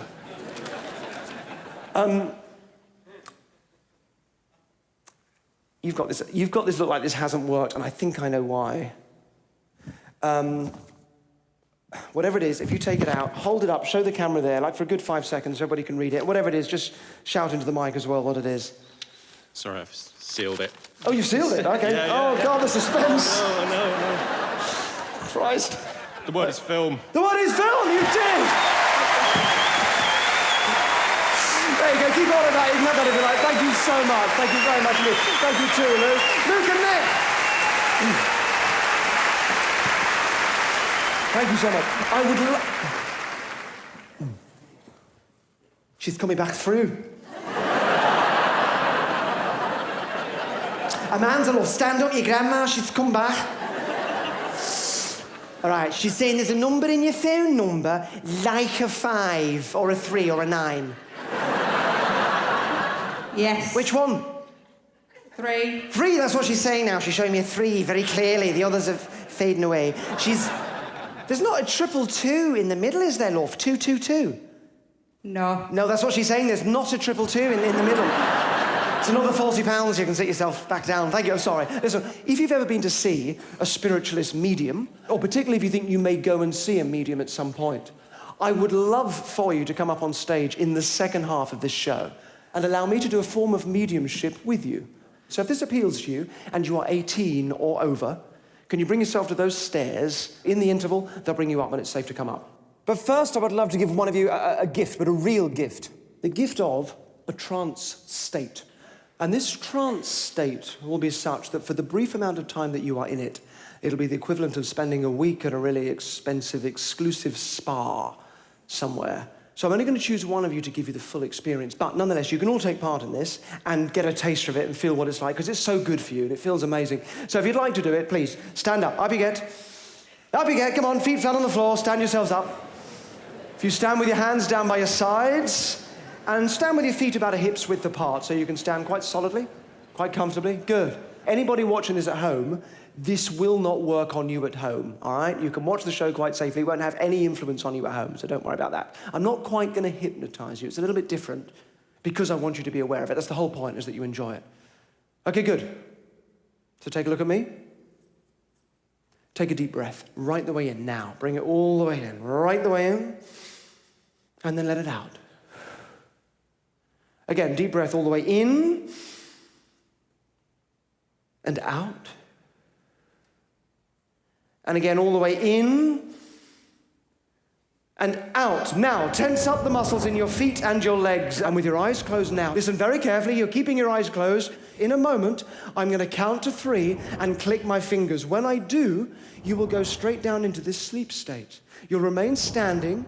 Your head will drop down, your breathing will become lovely and deep and rhythmical, and you can just sink straight down, still hearing and understanding everything. Here we go. Just go with it. I want you to enjoy it. Here we go. 1, 2, 3. Sleep. And as your head drops down, just let your whole body relax. And as you do this, I want you to imagine that you are walking down a staircase. And each step that you take on the staircase relaxes you more and takes you deeper. Each breath that you breathe relaxes you more and takes you deeper into this sleep, still hearing and understanding everything. And as you do this, I'm going to come down and talk to a couple of you. And the nice thing is it'll take me a couple of minutes to find a couple of you to talk to, which gives you plenty of time to just continue to sink and drift deeper and deeper down at your own rate and speed. That's really good. That's really good. Let me come across to talk to a couple of you as you continue down the staircase, each step taking you deeper. Each word that I say, relaxing you more and taking you deeper into that sleep. Excuse me, can I bring you out of there? Good. So I'm just going to talk to a gentleman here. I'm putting my hand on your shoulder. You'll know that I'm talking to you as you carry on sleeping. I'm going to bring your arm out here. We're going to lock it into place. So clench your fist and lock that arm tightly into place. Now tighter and tighter, locking it tightly into place. That's good. So tight. Now that when I take my hand away, it just carries on locking all on its own. Tighter and tighter into place. You see, the more you try to unlock it, the more it just keeps on locking. Tighter and tighter. That's good. Until I touch you on the hand again. And when I do, it'll be released. And as it comes down, you'll just sink and tumble and fall so deeply down into that sleep. Now, right the way down. I got you right the way deep and right the way sound asleep. Just drifting and sinking down. That's really good. Excellent. Very good. Thank you. So in a moment, I'm going to count backwards from 3 to 0. And this will wake you up. It'll bring you up and out of the sleep. And very importantly, I'm talking to you all as a group, but I'm also talking to each of you as an individual. I'm talking to the deepest part of your unconscious mind. 3, here we go. Waking up has never felt so good. 2, And 1.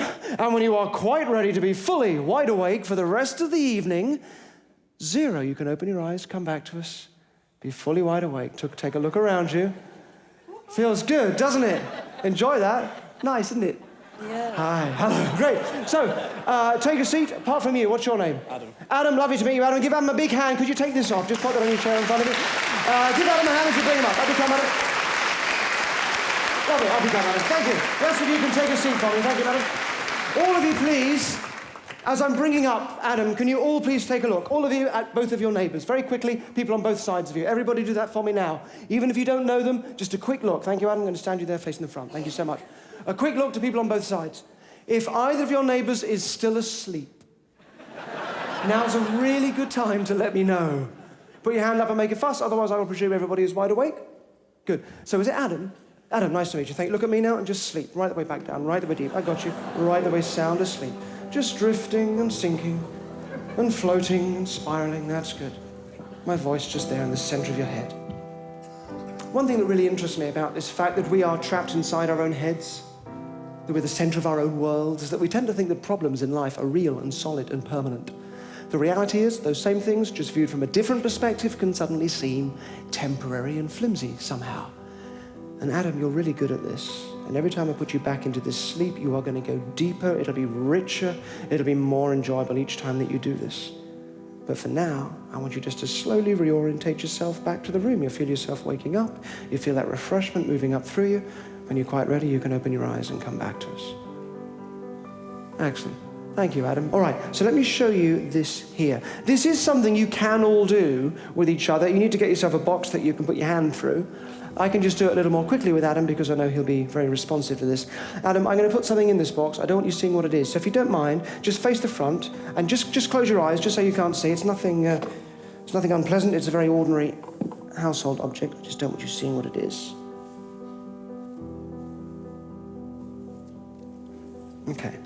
Okay, Adam, you can open your eyes now for me, thank you. Can you put your hand flat on top of the box? Maybe take a sideways step towards it as well. Please don't look at what's in there, thank you. All right. So in a minute, I'm going to get you to lower your hand into the box and find the object. You will probably tell what it is pretty quickly, but it's not really about you identifying it. This is just about you paying attention to kind of the sensations that you get and how you interpret them, okay? So lower your hand in for me. Find the object. First question, how would you describe the temperature of that object? Room temperature. Room temperature, yeah. Good. And if you squeeze it, would you say it was sort of soft or hard or squidgy or? Slightly plain. Slightly plain, okay. Hard, yeah. Very good. Now you're lifting it up. Is it light or heavy? It's light. Can you tell what it is? Apple. It is indeed an apple. Great. So leave the apple where it is. Bring your hand out for me, Adam. That's great. Thank you. Hand by your side again. Would you close your eyes again for me, please? Just face the front. Thank you. Good. You're doing great. This time, I'm going to cover the front of the box so none of you see what it is. So you keep your eyes close to me as well. Good. Give me just a moment. You're doing great, Adam. Okay, you can open your eyes for me. Hand on top of the box again. This time, we'll do it a little bit differently, and I would invite you to join in with this if you like. I want you to think of something in your life, Adam. I won't ask you what it is. Something that makes you feel, something that feels like it's big and getting on top of you at the moment. Feels like it's weighing you down. You think of something? Good. All right. Now, whatever you're thinking of, if you run it through in your mind like a sort of a movie, as you sort of think it through to get those feelings, you'll notice you make that movie screen up here. You make it big and on top of you, which is why it feels like that, all right? Now, if you shrink that down to the size of an iPad, and then bring that down here instead, and take a look at it there instead, Adam. Now watch the same thing, but on that little screen instead. No longer feels like it's getting on top of you, because now you're on top of it. Same thing, but a very different perspective. In fact, as you watch it there now, you can start to feel a real feeling of stability and confidence moving through you. Very different feeling as you watch it. And that can expand up into your chest and shoulders. That's good. It can feel really good as you start to feel like a giant, towering above this thing that used to feel like a problem. As you feel like a colossus, towering above this stage. Good, solid and confident, that's good. Lower your hand into the box now and look at me, fingertips. All right, just with your fingertips, find the object, just very gently. Try and keep looking at me as you do this. Find it in the middle there. First question as you move your fingers along it is, what would you say it's made of? A guess. Metal. Metal, good. Now just get a sense of the shape of it, move your fingertips along it, perhaps you can tell what it is. What do you think? A spoon. A spoon. What sort of spoon, Adam? Tablespoon, silver spoon. Like a big one or a little one? Little one. Little like a teaspoon? Yeah, teaspoon, yeah. Teaspoon? Yeah. Great. Okay, you leave that teaspoon where it is. Then look at me. Just bring your hand out. Leave the teaspoon where it is. Bring your hand out of the box. Good. Excellent. Lovely. Face the front. Close your eyes again for me. Just close your eyes. I'll show you all the teaspoon that he was feeling. I just don't want you seeing, so do keep your eyes closed. As he was feeling confident, feeling like a giant, this was the teaspoon that he felt. All right? You're doing great. Just keep your eyes closed, me, Adam, but you are doing brilliantly. I'm going to cover the front of the box again so you can't see. I'll put one more thing in there. This is a slightly trickier object to get in, so give me just a moment with this one.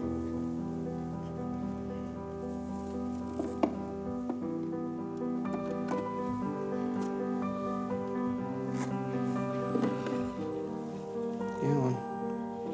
Okay, keep your eyes closed. It's a little longer, Adam. Open your eyes for me. Hand on top of the box. This time, you're going to think of something that makes you feel warm and safe and cozy. Anything you like in life. Could be a person or a place or a memory or something that makes you feel nice and warm and safe and cozy. You got something? Okay. Whatever you're picturing there, just bring that image in a little closer. Make the colours softer and fuzzier. That's lovely. Just keep that feeling there. And look at me again. Lower your hand into the box. Very gently this time. Absolute fingertips, all right? Absolute fingertips. Find the object. And then really gently, maybe let your hand move underneath it a little. Let it move onto your hand a little, get a sense of, would you say it's light or heavy? What would you say now? Light. Again? Light. Light, very good. Now, a more complicated shape this time, Adam, so take your time with it. You might be able to get a sense of what it is. If you take your time and feel the shape of it and the contours, what do you think it is? Glove. A glove? Yeah. What sort of glove? Like a woolly glove or a leather glove or a woolly glove. A little louder, please. A woolly glove. A woolly glove, great. You leave that woolly glove where it is then, please. Bring your hand out for me. Bring your hand out, very gently, let it... Good, lovely. Hands both sides. Close your eyes again for me. Thank you, and I'll show you all the woolly glove that he was feeling. I just don't want you seeing again. So, perhaps we can get that. Thank you. Could you take that for me? Lovely. Great, thank you. Open your eyes, face the front for me. Good. Clearly an odd reaction for you, I realise. Thank you. Clearly they were seeing something there that you weren't seeing, I realise that. But I'm sure your friends will explain to you what happened when you join them again. Come forward for me. Point is, you're very good at this, Adam, right? And I'd like to give you this trance state as a gift. But this is going to happen in the interval. Is that all right? Oh, yeah. Who are you with here tonight? My mum and my sister. Your mum and your sister. Okay. What's your mum's name? Christine. Christine, all right. I might talk to her in a moment. Have you got a mobile phone on you at the moment? I do. Okay, I'm going to take that for a moment. I will give it to your mum in just a second as well. Thank you. All right. Could you sit yourself up here for me? You happy to do this in the interval, yeah? Yeah. Great, lovely. Okay. We'll look after your mum and sister. We'll get them a drink as well. We'll make sure they're taken care of. Just swing your legs around for me.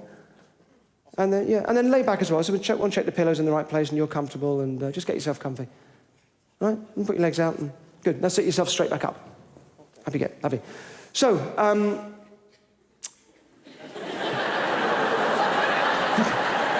So, Adam, this trance state now we're going to do, it only exists for your benefit. It's the only reason for doing this. This is a completely private and personal thing for you now. Bring your finger up for me like this. Just point your finger. Good. So in a moment, I'm going to touch my finger to yours. When I do, your eyes will close. You'll go back into this trance state, and your trance journey will begin. Are you ready? Good. I'll see you on the other side.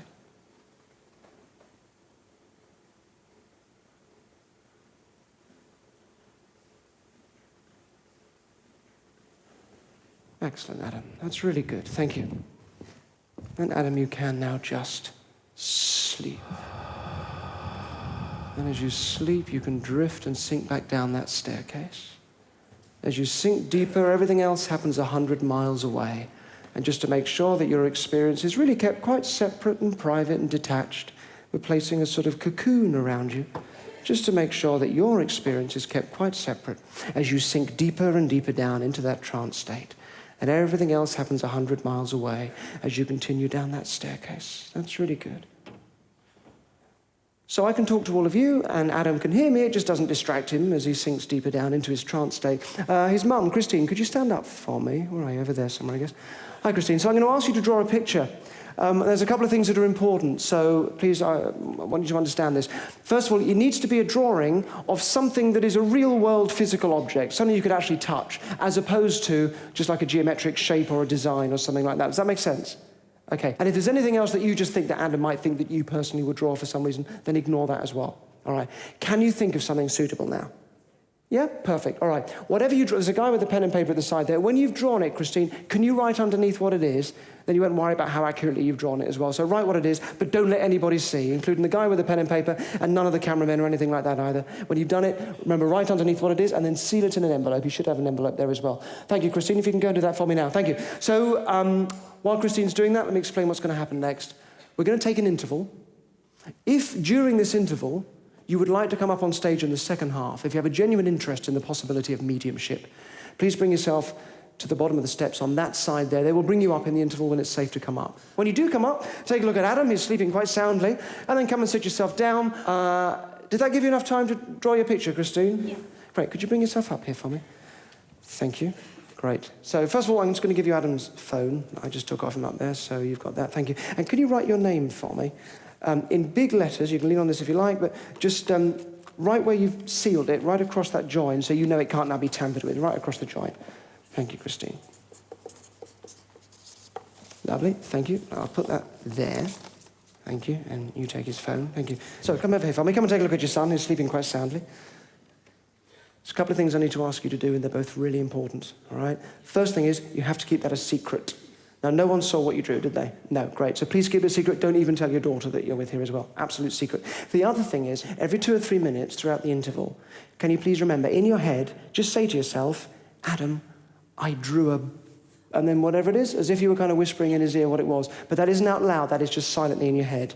But you must do it. You promise to do that, even though that sounds a bit odd. All right, lovely. Thank you. Well, there'll be an usher to take a drink order for you both, and we'll make sure you're taken care of. But thank you so much, and I'll speak to you in the second half. Thank you, Christine. So I'm hoping that while Adam sleeps, that he'll be able to intuit at some level what his mother has drawn and sealed into that envelope.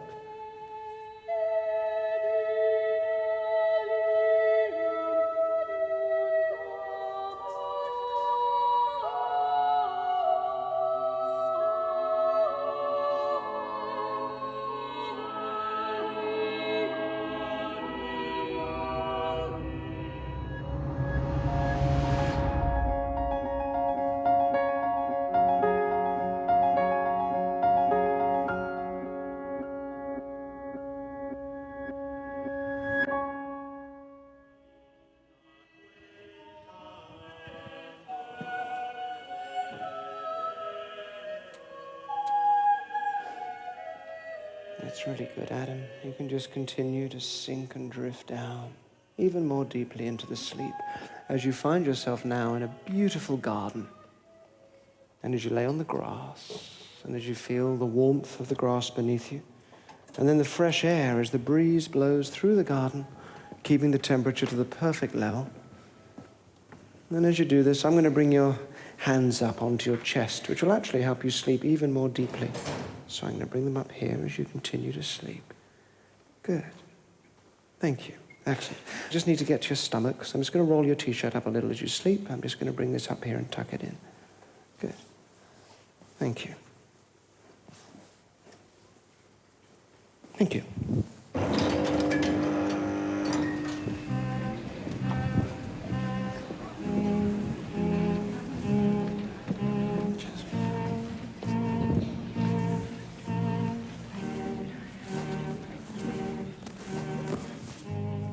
So I thought in this half of the show I would talk to you about some of my obsessions.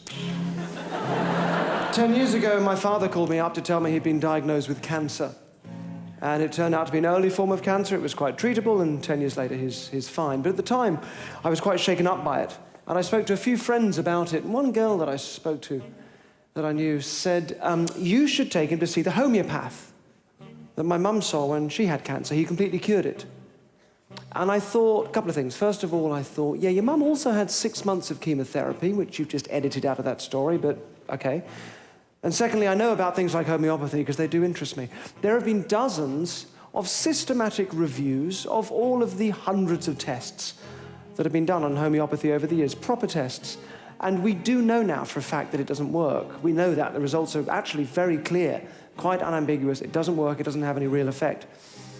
And I tried to nicely explain this to her, and she said, well, it is your dad, though. You could afford to be a bit more open-minded. Open-minded.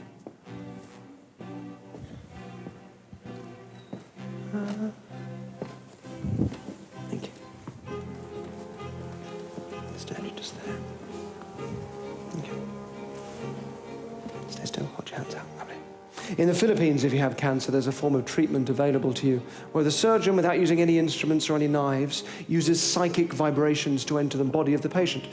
So you will feel, Adam, a little bit of poking here for a moment, and then all of this just happens 100 miles away. That's good.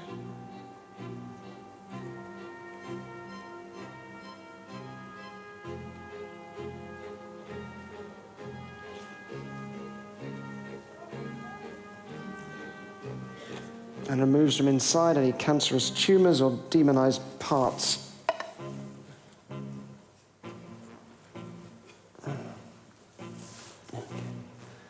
You okay? Yeah.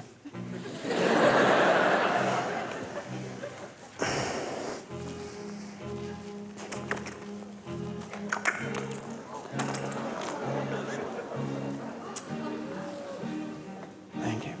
Would you sit yourself back down again? Thank you. Of course, it's a conjuring trick. It's a really ugly scam called psychic surgery. And sometimes, rather like with homeopathy, sometimes people do get better, surprisingly, either because they were just going to get better anyway, or because of the placebo effect, which just means that for some people with low-level conditions, their belief that this is actually going to help is enough to create a genuine improvement, which is great for those people. But clearly not the same as saying that this is an effective treatment or something that you'd want to use instead of medicine that does actually stand up to testing, let alone anything, sadly, that's ever going to help cancer. But hey, got to be open-minded. Being open-minded, it doesn't mean just believing everything because you'd like it to be true. Being truly open-minded is about being prepared to change your beliefs based on the evidence or the lack of evidence. Otherwise, you can be so open-minded that your brain falls out. Hold that thought. Going to come back to it. Thank you, Adam. That's really great. I'm going to bring this back down now. And Adam, you can now take all the time that you need to completely and slowly wake up out of the trance. You will feel this refreshment move right the way through you, right the way to the top of your head. And when you're quite ready, you'll find that your eyes will open all on their own, and you'll be fully back with us. Take all the time that you need. Hello. Hi. Just want to sit yourself up. Take your time. Just slowly sit yourself up. Don't worry about any blood on the sheets. That's fine. Just up you get. Swing yourselves around. Just swing your legs around that way. Just pop yourself there for a moment. Let me get you some water. You've got a bit of a dry mouth. Give me a microphone as well. There you go. I haven't touched that one. There you go. Have that. Can I just get this in there? Can I just move your leg there for a bit? So look, you were great. What's it like coming out of it? It feels pretty good, doesn't it? Yeah. Yeah. Bit sort of spaced out, but it feels good, yeah? There's a bunch of people up here behind you, by the way. This is the second half of the show now. So great, listen, one thing. Do you remember this box? We could bring this box out again from Adam. You remember you had your hand in this box before. So look, if you look through the front, it's important you look, you'll see there's nothing in there. And you can all see from the back, there's nothing in the box, right? So put your hand flat on top for me, Adam. So look, there's nothing in there, right? But in a moment, you're going to lower your hand in. And as you do, I'm going to count from 1 to 5, and you will feel something inside the box. Something will come from the back of your mind down to your fingertips. You'll be able to feel it in the box. You'll be able to describe it to me. And you'll do a really good job of describing that to me. So here we go. Lower your hand in now as I count. Look at me. 1, 2, 3. There you go. 4. That's good. 5. So your first question, Adam, is this thing that you're feeling, does it feel like something living or something man-made? Man-made. Man-made. Okay, good. All right, so take your time with it now. I just want you to carry on just describe to me what sort of surface. Can you tell what it's made of? Is it like solid? Is it plastic? Is it furry? Is it what kind of surface you're getting? Like plastic. Like plastic, okay. Yeah. Can you describe maybe its shape to me or what you're sort of, what's it like? Cylinder. Okay, great. Yeah, but not really cylinder. Go on. So it's sort of cylindrical, sort of, yeah? Yeah. Go on, so keep going, keep talking me through it. What are you feeling? What are you feeling at the moment? Spikes on the back. Or something like that. So it's like cylindrical but with spikes. Can you recognise it as being anything? Feels a bit like a plane. Oh, like an aeroplane? Yeah. Okay, Not what? like... Yeah, just like a... Yeah, toy plane when you were a kid or something. Okay, well just, can you find the wings? Are there wings on it? Yeah. Yeah? You're feeling them now? Yeah, pointy things, yeah. And so the spike, I guess, was like the tail fin of the plane. So does it point at the other end? Is there like a nose to it as well? Yeah, can you feel windows? I mean, are you feeling like... No. You're not getting windows, okay, but you're getting the shape of a plane. So you've got the nose at the other end. Yeah. Do have a look at it as you're doing this, because it's really interesting. If you look at it, you'll see there's nothing, you know there's nothing there, I'm sure, but you can see. What's that like?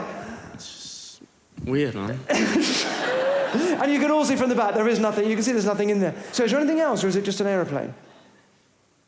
No, I can just feel an aeroplane. Okay, all right. Well, why don't you leave the aeroplane mode? Bring your hand out for us. That's great, Adam. Thank you. Yeah. So look, while you were asleep, your mum drew a picture and has been sending this to you sort of mentally, telepathically through the interval. Before we get too excited, it probably won't be an aeroplane, but there should be a good connection between the two. So it might be something to do with travel. It might be something like a car, you know, or a lorry or a bus or something like that. We'll have a look and see what it is. But I chose your mum rather than your sister here as well because you'll have the longest connection with your mum.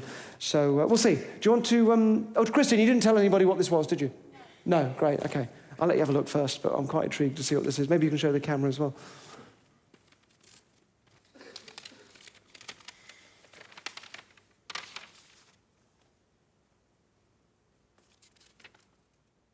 Ooh, that is absolutely spot on. Well done. Let me just show the camera again. That is an aeroplane. I'll show you back there as well. That is definitely an aeroplane. Thank you, Adam and Christine. Thank you both. It's really good. Mind how you go. Thank you so much. When we are at our most vulnerable, we do tend to stop thinking as rationally, and we tend to grasp at whatever feels like it'll give us comfort, which is fair enough, but it can be exploited. And there was a really important point, first put forward in the 18th century by a philosopher called David Hume, who said, extraordinary claims demand extraordinary evidence.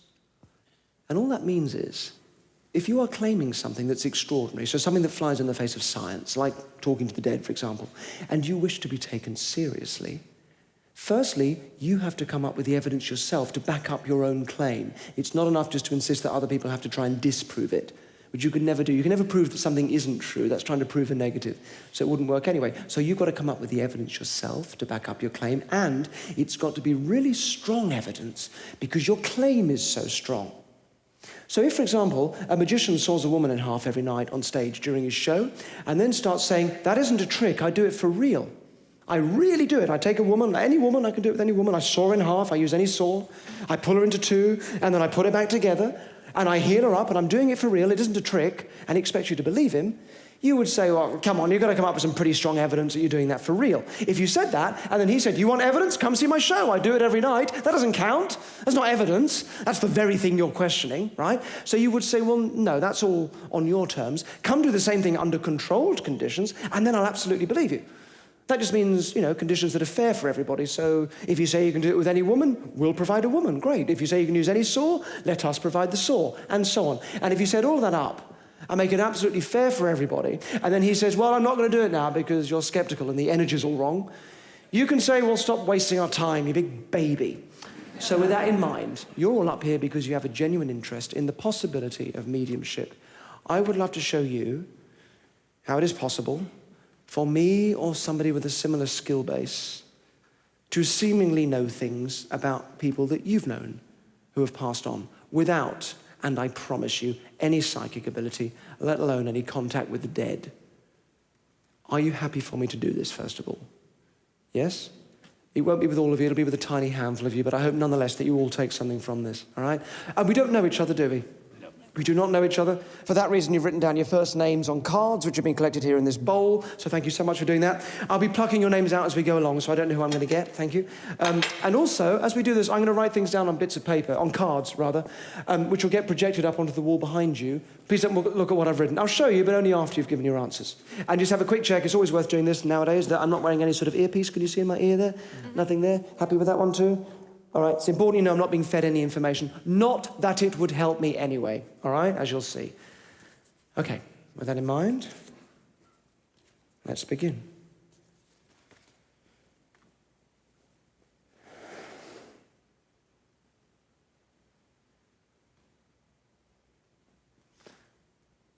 There is a lady stood on the stairs at the moment.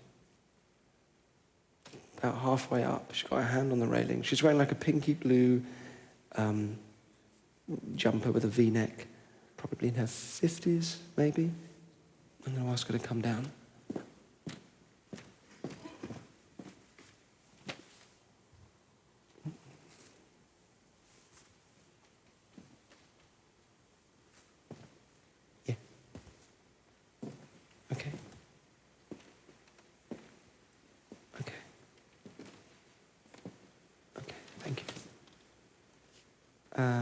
She says she's coming through. She's coming through for a lady with a name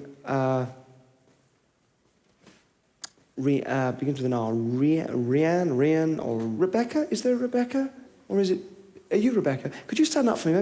Maybe she's coming through for you. Let me just. You can stay right there. That's fine. You can stay where you are. Let me just give you that. Could you take that back? Thank you. All right. So this is a lady in her 50s. Is there anybody that you, first of all, don't say who it is. Is there somebody you can think that this maybe could be a lady in her 50s that you would have met her? It would be somebody that you would know. Yeah. Someone come to mind? Okay. Well, she give me a name. Hang on, let me just try and get this.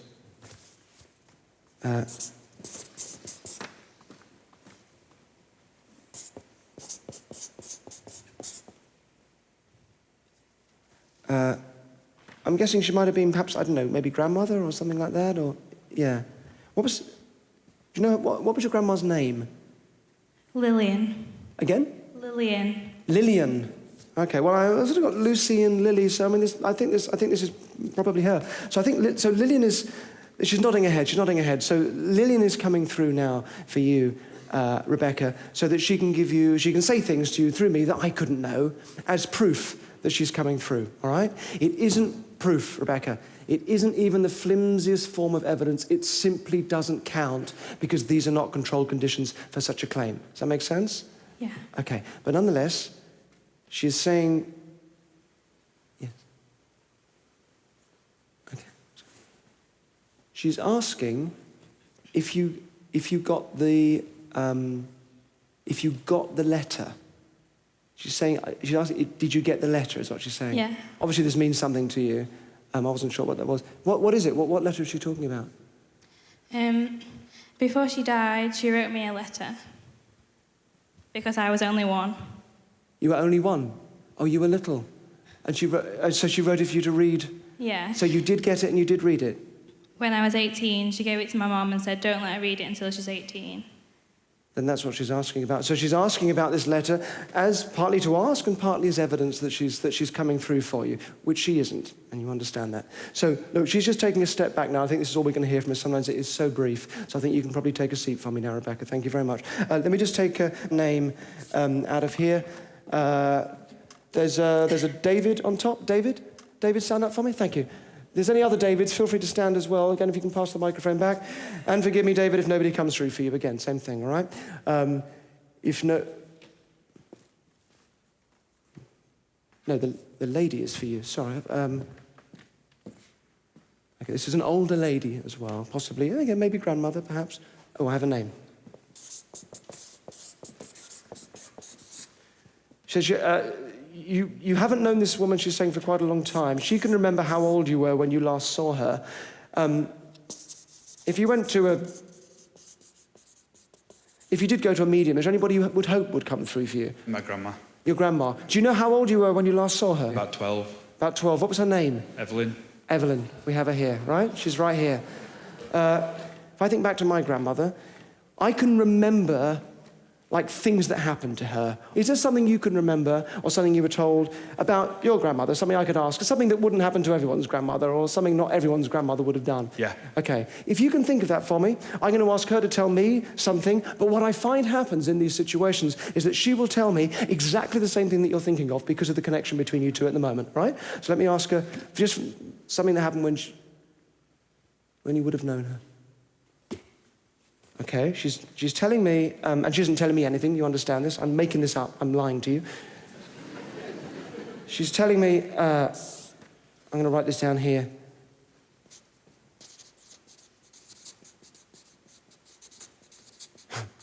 Okay, slow down a second, 1 second. Hang on, I'm just going to, hang on a minute. Don't look behind you because it's up on the wall, but don't look. Right? I'm just going to ask for a bit more information about this. Got it, okay.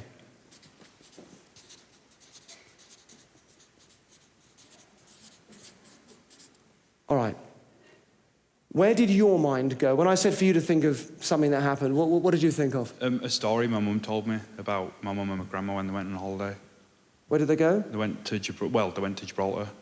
What happened? Well, I think they went to Spain, but they went to Gibraltar for a day trip. What happened? She got bit by a monkey on Gibraltar Rock. This is precisely what she's told me. Again, I got bitten by a monkey at Gibraltar Rock. She's heading back. I'll tell you what, I've probably just got time for one more.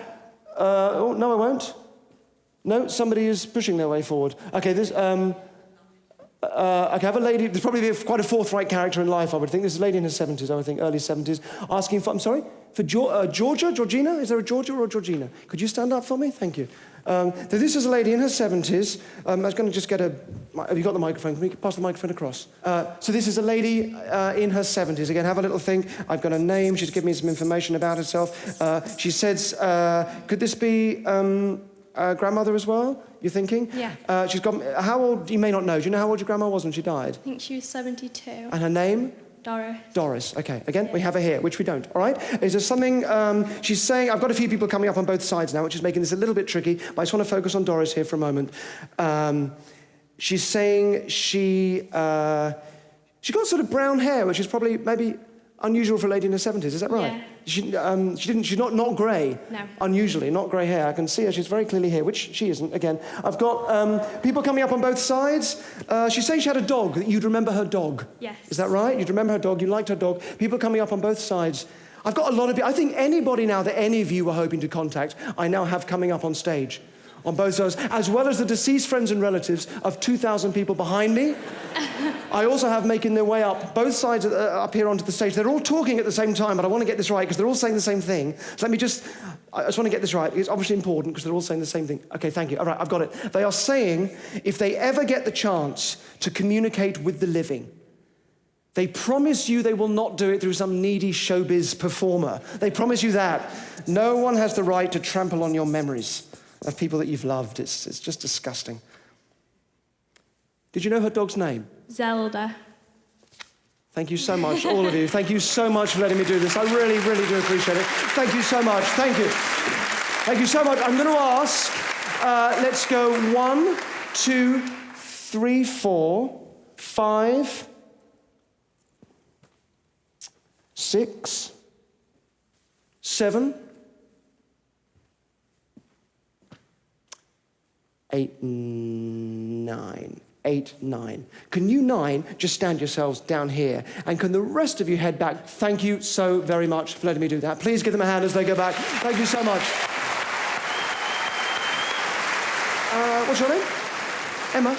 Nice to meet you, Emma. And you are? Johnny. Emma and Johnny, let's go. Johnny, can you stand behind that table there for me? Thank you so much. Can the rest of you just gather around me here? I just need you to check something, and it's so important. I know I've said this once, but I want you to check again that I'm not wearing any kind of earpiece. Stick your fingers in, have a proper look. Go on, have a proper look. Go on. Oh, you're actually doing that. People don't normally bother. Yeah, go on, stick your fingers in, have a proper look. It's so important you know now that what's happening, that I'm doing for real, right? I'm not being fed any information. 2 years ago, I started a memorization project in anticipation of the finale of this show. I memorized 2 iconic works of British fiction. The first one I learnt was this, the complete works of Shakespeare. I learnt these, I have memorized these, this particular edition as well, pretty much word for word. So that's the first thing, complete works of Shakespeare. Any Americans in the audience? Very famous novelist. Next iconic work of British fiction are our bus timetables. I've learned number 1 to number 799, so nearly 800 bus routes. And just the routes, just the stops, not the times as well, otherwise that'd be mental. Was it Johnny as well? Was it? Johnny, thank you. So Johnny, there's a horn here which will be sounding in a minute, pressing the button at the top, a bowl of rice, and some talcum powder. So knock yourself out. I'll explain those in a minute. Can you gather yourselves around here? So you've each got a bowl in front of you. Just 4 down this side, 4 down that side. Lovely. Thank you very much. Yeah, just bring yourselves around, 4 on each side. Thank you so much. The bowls all have dice in. You have 1 die each. So if you give them a few rolls, just so you're happy they're all regular dice and so on, which they are. While you're doing that, in the audience, if you have calculators, can you please turn them on for me? Turn on your calculators. If you have an iPhone, please turn it landscape. This is really important. It'll open up the scientific mode. It means you can deal with longer strings of numbers, which you will need. Thank you, good. Next, a couple of Rubik's Cubes. I'm going to hand them out on this side. If you get them, we'll maybe start towards the back. If you just mix them up and just pass them forward. Thank you so much. Would you mind taking them? Thank you. Just make sure people pass them forward when you from the back. Lovely. And if you end up with them here at the front, can you stick them just sort of here on the top for me? Thank you, so I can grab them. Good. Okay, while that's going on this side, I'd like somebody to write down a 10-digit number. If somebody can write down a 10-digit number for me, please. Thank you. So, Usher, please, pen and paper. That'd be lovely. So while they're writing down a 10-digit number, we are going to use these dice to generate an 8-digit number. So basically, we'll roll them in a minute again, and I'll take a line down this side and then back up this side. So at the moment, it would go 3, 2, 2, 5, 1, 2, 5, 2 would be our 8-digit number. So pick them up for me. We're going to roll them again. This time when we roll them, though, I'm going to write whatever we get on this board up here, and you have to write this number. You have to put this number into your calculators. So get ready to type in this next 8-digit number, all right? So go on, give them one more roll. Take whatever we get this time. So the first one is 4, yes? So 4. The next one? 6. 6. Next? 3. 3. 2. 2. 6. 6. Make sure you're typing these in. 4. 4. 2. 2. Is it 2, 2 at the end? You're both 2. Yeah, lovely. 2, 2. All right, so make sure you got that. 4, 6, 3, 2, 6, 4, 2, 2. Make sure you have that typed in. Brilliant. You've generated a random 8-digit number. You've done it perfectly. You may now head back and watch the rest of the show from your seats. But thank you so much. Please give them a hand. That way, if you don't mind, our random number generators. Okay, here we go. When I was at secondary school, I was a member of the music school gang, also known as the Puff Gang, less charitably by the rest of the school. And around this sort of age, so kind of like sort of 15, 16, that kind of age, I thought that I was, really, this is sort of 15, 16. Is that the Rubik's Cube's back? It is, thank you so much. Hang on, Rubik's Cubes are back. Thank you. All right, good. Thank you for that. Yes, good, lovely. So, around that age, 15, 16, I thought that I was, really wanted to be, Ren McCormack. Any of you know Ren McCormack? Ren McCormack was the Kevin Bacon character in the film Footloose. It was very popular at the time. It's kind of how I saw myself at that age. This kind of infamous outsider figure, earning the respect of his peers through the gift of dance. And here I am at the age of 15, rocking the sateen trousers. Hope you enjoy them. And I did have a nickname at school as well. It wasn't Ren or Footloose or anything. It was quite simply Dick Brain. Was my nickname as well. Thank you for laughing and bring it all back. And I was called Dick Brain because I could do things like a Rubik's Cube behind my back and mental maths tricks and human calculator stuff and that sort of thing. So I thought I would show you how I earned the title Dick Brain at school. So, Johnny, can you pick up the horn for me? In a minute, you are going to sound that horn. It's the button on the top. When you do, a countdown will start. So I normally do this in 10 minutes, but I'm going to try tonight to do it in 9.5, just to kind of beat my own record. The last minute will come up as a countdown on the back wall. When that countdown reaches 0, that is the end of the show. All right, there's no encore. There's no, it just finishes. That's the final moment of the show, and that gets to 0. And I think we have everything in place. The Rubik's Cubes are back. Thank you for doing that. We have a number generated by the dice. Hopefully now someone's got a 10-digit number they're hanging on to, and Johnny has the horn. Good. Okay. When I give you the signal, in a minute, nice and loud and clear.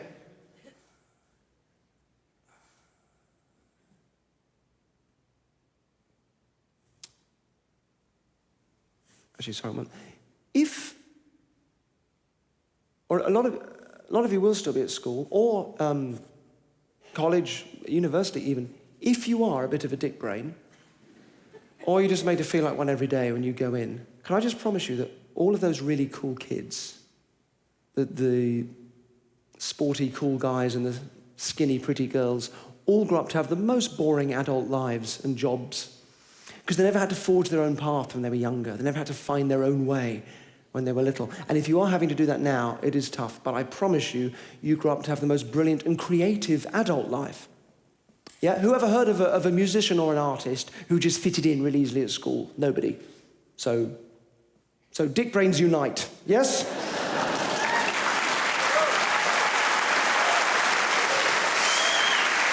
Okay, thank you. Johnny, sound the horn on the count of 3. I was going to...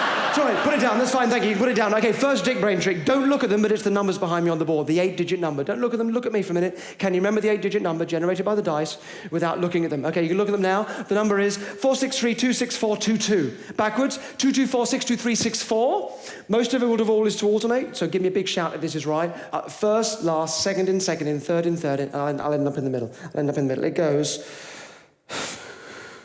4, 2, 6, 2, 3, 4, 2, 6. Yes? Yes, thank you so much. Jesus. Thank you. Next dick brain trick is the memorized bus route. So look, these first 3 digits of our 8-digit number will give us the bus route, all right? 463. Do you want to look it up? It's in the blue book. 463. Now, you do not have a 463 round here, or at least not one that I know. 463 I'm doing here is nearer London. Can you stand in front of the mic for me with it, please? So if I get this right, just shout out nice, clear yes into the mic. The first stop of 463 bus route is Coulsdon South Station, correct? Yeah. Yes, thank you very much. And I have done this. So here's how you can do it. And by the way, you can feign enthusiasm if you like, Johnny. I've learned 800 of these. Here's how you can do it. You link pictures together. You turn everything into a picture that you can visualize, and you link it to the next thing. So you have to turn the number into a picture as well. So that's a little bit more tricky. You do it by turning each digit into a letter, and then you make a word out of the letters. So 4, I use an R, because there's an R at the end of 4, right? I use an R. 6, I use a P, because it looks a bit like a P sort of on its side, like a P. And 3, I use an M, because it looks like a 3 on its side, right? So you've got RPM. You make a picture from that, either by adding vowel sounds to make a word, or I just use a record player, because it's RPMs, right? So my image that gives me the first bus stop is a record player, but as it's going round, it's making a fan move. It's sort of operating a fan that is cooling. It's cooling like a little den, like a work den in a station, right? This is a weird image, but it gives me Cools Den Station, right? It gives me Coulsdon Station, which is the first stop. Now, to continue, I just continue with this story in my head. I link to the next image. Nicholas Lyndhurst from Only Fools and Horses, the actor, walks out of the station and down the road. Next stop is Lyndhurst Road, yes? Yeah. Yeah, and he walks out to a big clock tower, which is being mounted by some animals. That's it, isn't it? It's Clock Tower Farm, but it's a place called The Mount in Clock Tower Farm. No. Pardon? No. Clock Tower Farm, The Mount. It's close. Clock Tower Farm, The Mount. That is what it is. What does it say? Clock House Farm. Clock House Farm, The Mount. All right, sorry, okay. All right, then he goes up to it and he paints it green. Woodcote Green is the next stop. Yep. Yeah, I'm just going to rattle through these now. Shout yes for each one that's right, okay? It goes Wallington Station, Forecourt. Yep. Wallington Green. Yep. Beddington Church. Yep. Beddington Asda. Yep. Beddington Lane, Jessop's Way. Yep. Mitcham East Station. Yep. The Wide Way. Yep. Finishing at Pollard's Hill at 6:28 in the morning? Yeah. Yes, thank you so much. I've done this right. Good. Thank you. All right, next one. Next is how you apply this. So, here's how you apply it. Pick up the book for me. This is The Complete Works of Shakespeare. Turn to page 264. They should teach this stuff in schools, because it's exactly what you need when it comes to regurgitating information, which is what we need for exams, sadly, nowadays, right? I knew this stuff when I was little, and I don't mean to show off, but I got one of the top marks in the year in the country for English A-level precisely by using this technique. Have you got it? Page 264? Yeah. All right, so first word on that page. Have a look at it for me. The first word on page 264 is... First word is the word hearts. Yeah. Yes. If I can see it, it goes hearts, comma, and hymen did our hands, new line, unite, co-mutual with most sacred bands. Yeah. Yeah, thank you very much. I have done this for real. Actually, go to another page. Just do another page. Got a bit of time. Just give me any other page. What have you got? What are you looking at? What are you looking at? 453. 453, just look at page 453. Top one on the page, I'll just give it to you quickly. Is the word... 453, Birds. Yeah. Let me give you the last one on the page. Just quickly, the last one on the page is birds. My fairy lord, this must be done with haste. Horses. Yeah. Yeah, thank you so much. Thank you so much. I'll let your head now. Thank you very much. Johnny, that way if you don't mind. Johnny, everybody. Thank you so much.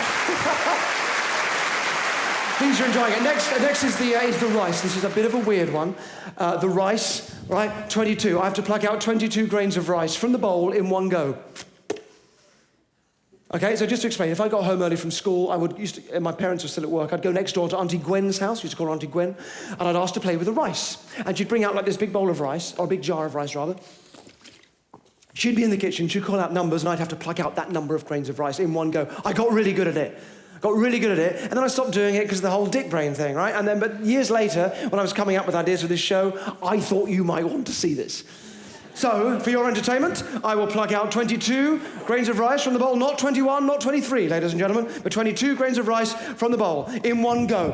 All right, so dick brain facts about 22. There are 22 letters in the Hebrew alphabet. There are 22 cards in the tarot deck. Joseph Heller wrote the book Catch-22 in 1961 and became a popular film in 1970. Was top of the cinema charts for 5 weeks. Paul Weller wrote the album called 22 Dreams, which contained 22 songs, including one called 22 Dreams. So there you go, some dick brain facts about 22. I do have to talcum powder my hands, otherwise the rice just, kind of sticks and I don't have any control at all. I'm a little bit sick of hearing people say, oh, you just had the rice there and you've just put in the rice in your hand. So, could somebody stand up here just so you can verify this is just talcum powder? Can you see that? Yeah. That's all that is. I'm not putting any rice in my hands. Are you happy with that? It's just so the rice doesn't stick. Yes? Yeah, lovely. Okay, thank you. Good. All right, so 22 grains of rice from the bowl. Okay, here we go. Come on then. Come on, 22 grains of rice. Come on. Do it for mummy. Here we go. 22 grains of rice from the bowl. Here we go. 22 grains of rice from the bowl. 20. Got one wrong. I'm one out. Let me just move the bowl so you can see them. I'm one out. 1, 2, 3, 4, 5, 6. I'm one out. 7, 8, 9, 10, 11, 12, 13, 14, 15, 16, 17, 18, 19, 20, 21, 22. There it is. 22 grains of rice. Thank you, Auntie Gwen. Good. Thank you so much. Thank you. Next is the human calculator. Adding up numbers faster or as fast in my dick brain as you can on a calculator. Somebody got a 10-digit number now. Is there an usher with that person? Can you give me a wave if you've got a torch? Lovely. Hopefully you've got a microphone as well. So can this person, you're going to call out your 10-digit number in a moment. Now, you all have this number in your calculators, 463-26422. Press plus. You're about to add to this number, generated by the dice, a 10-digit number written by somebody in the audience. All right? So when you get this, type it one digit at a time, then press equals, so you add them on your calculators. I'm going to add them in my dick brain. Here we go. First number, please. Go, nice and clearly. Off you go. 7. 7. Next. 9. 9. Make sure you're all getting these. 2. 2. Keep going. 9. 9 again. 9. 9. 9. 9. Here we go. 7. Oh, okay. 7. 2. 2. Yep. 4. 4. Last one. 6. 6. Press equals. The total is 7,976,323,668. Am I right? Thank you. Thank you very much indeed. Good. Thank you. Next.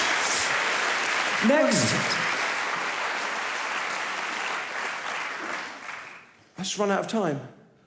I did the extra page in the book. That's my fault. Okay, I was showing off. No, I can't do 2 Rubik's Cubes behind my back in a minute, so I will do 1 Rubik's Cube. Maybe not this one. I'll do the other one. Whoever did these is a fucking sociopath, you can tell. Okay, but behind my back, all right? Behind my back there. Here we go. Behind my back. 1 Rubik's Cube behind the back. Here we go. Went to see Derren Brown. 30 seconds. How was he? Yeah, he was all right. What was his big finale? He did a Rubik's Cube. What a dick brain. Yes, he was, actually. It's funny you should say that. 1 red cross there, green cross at the bottom, L shape there, 20. Red L shape, that's it. Done. Yes?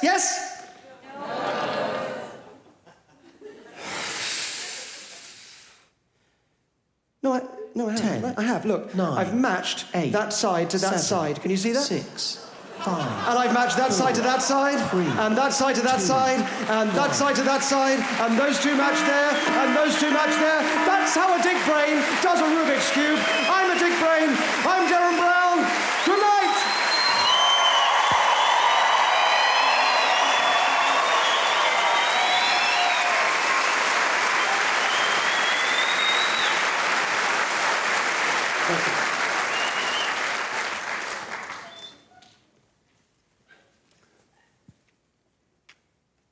coming back through. Amanda, love, stand up, grab the microphone, love. Your grandma, she's come back for the end of the show, so I need a nice clear yes or no from you, right? It's going to be loud and clear. She's saying, I need a yes or no from you. Your phone number, is it... Oh.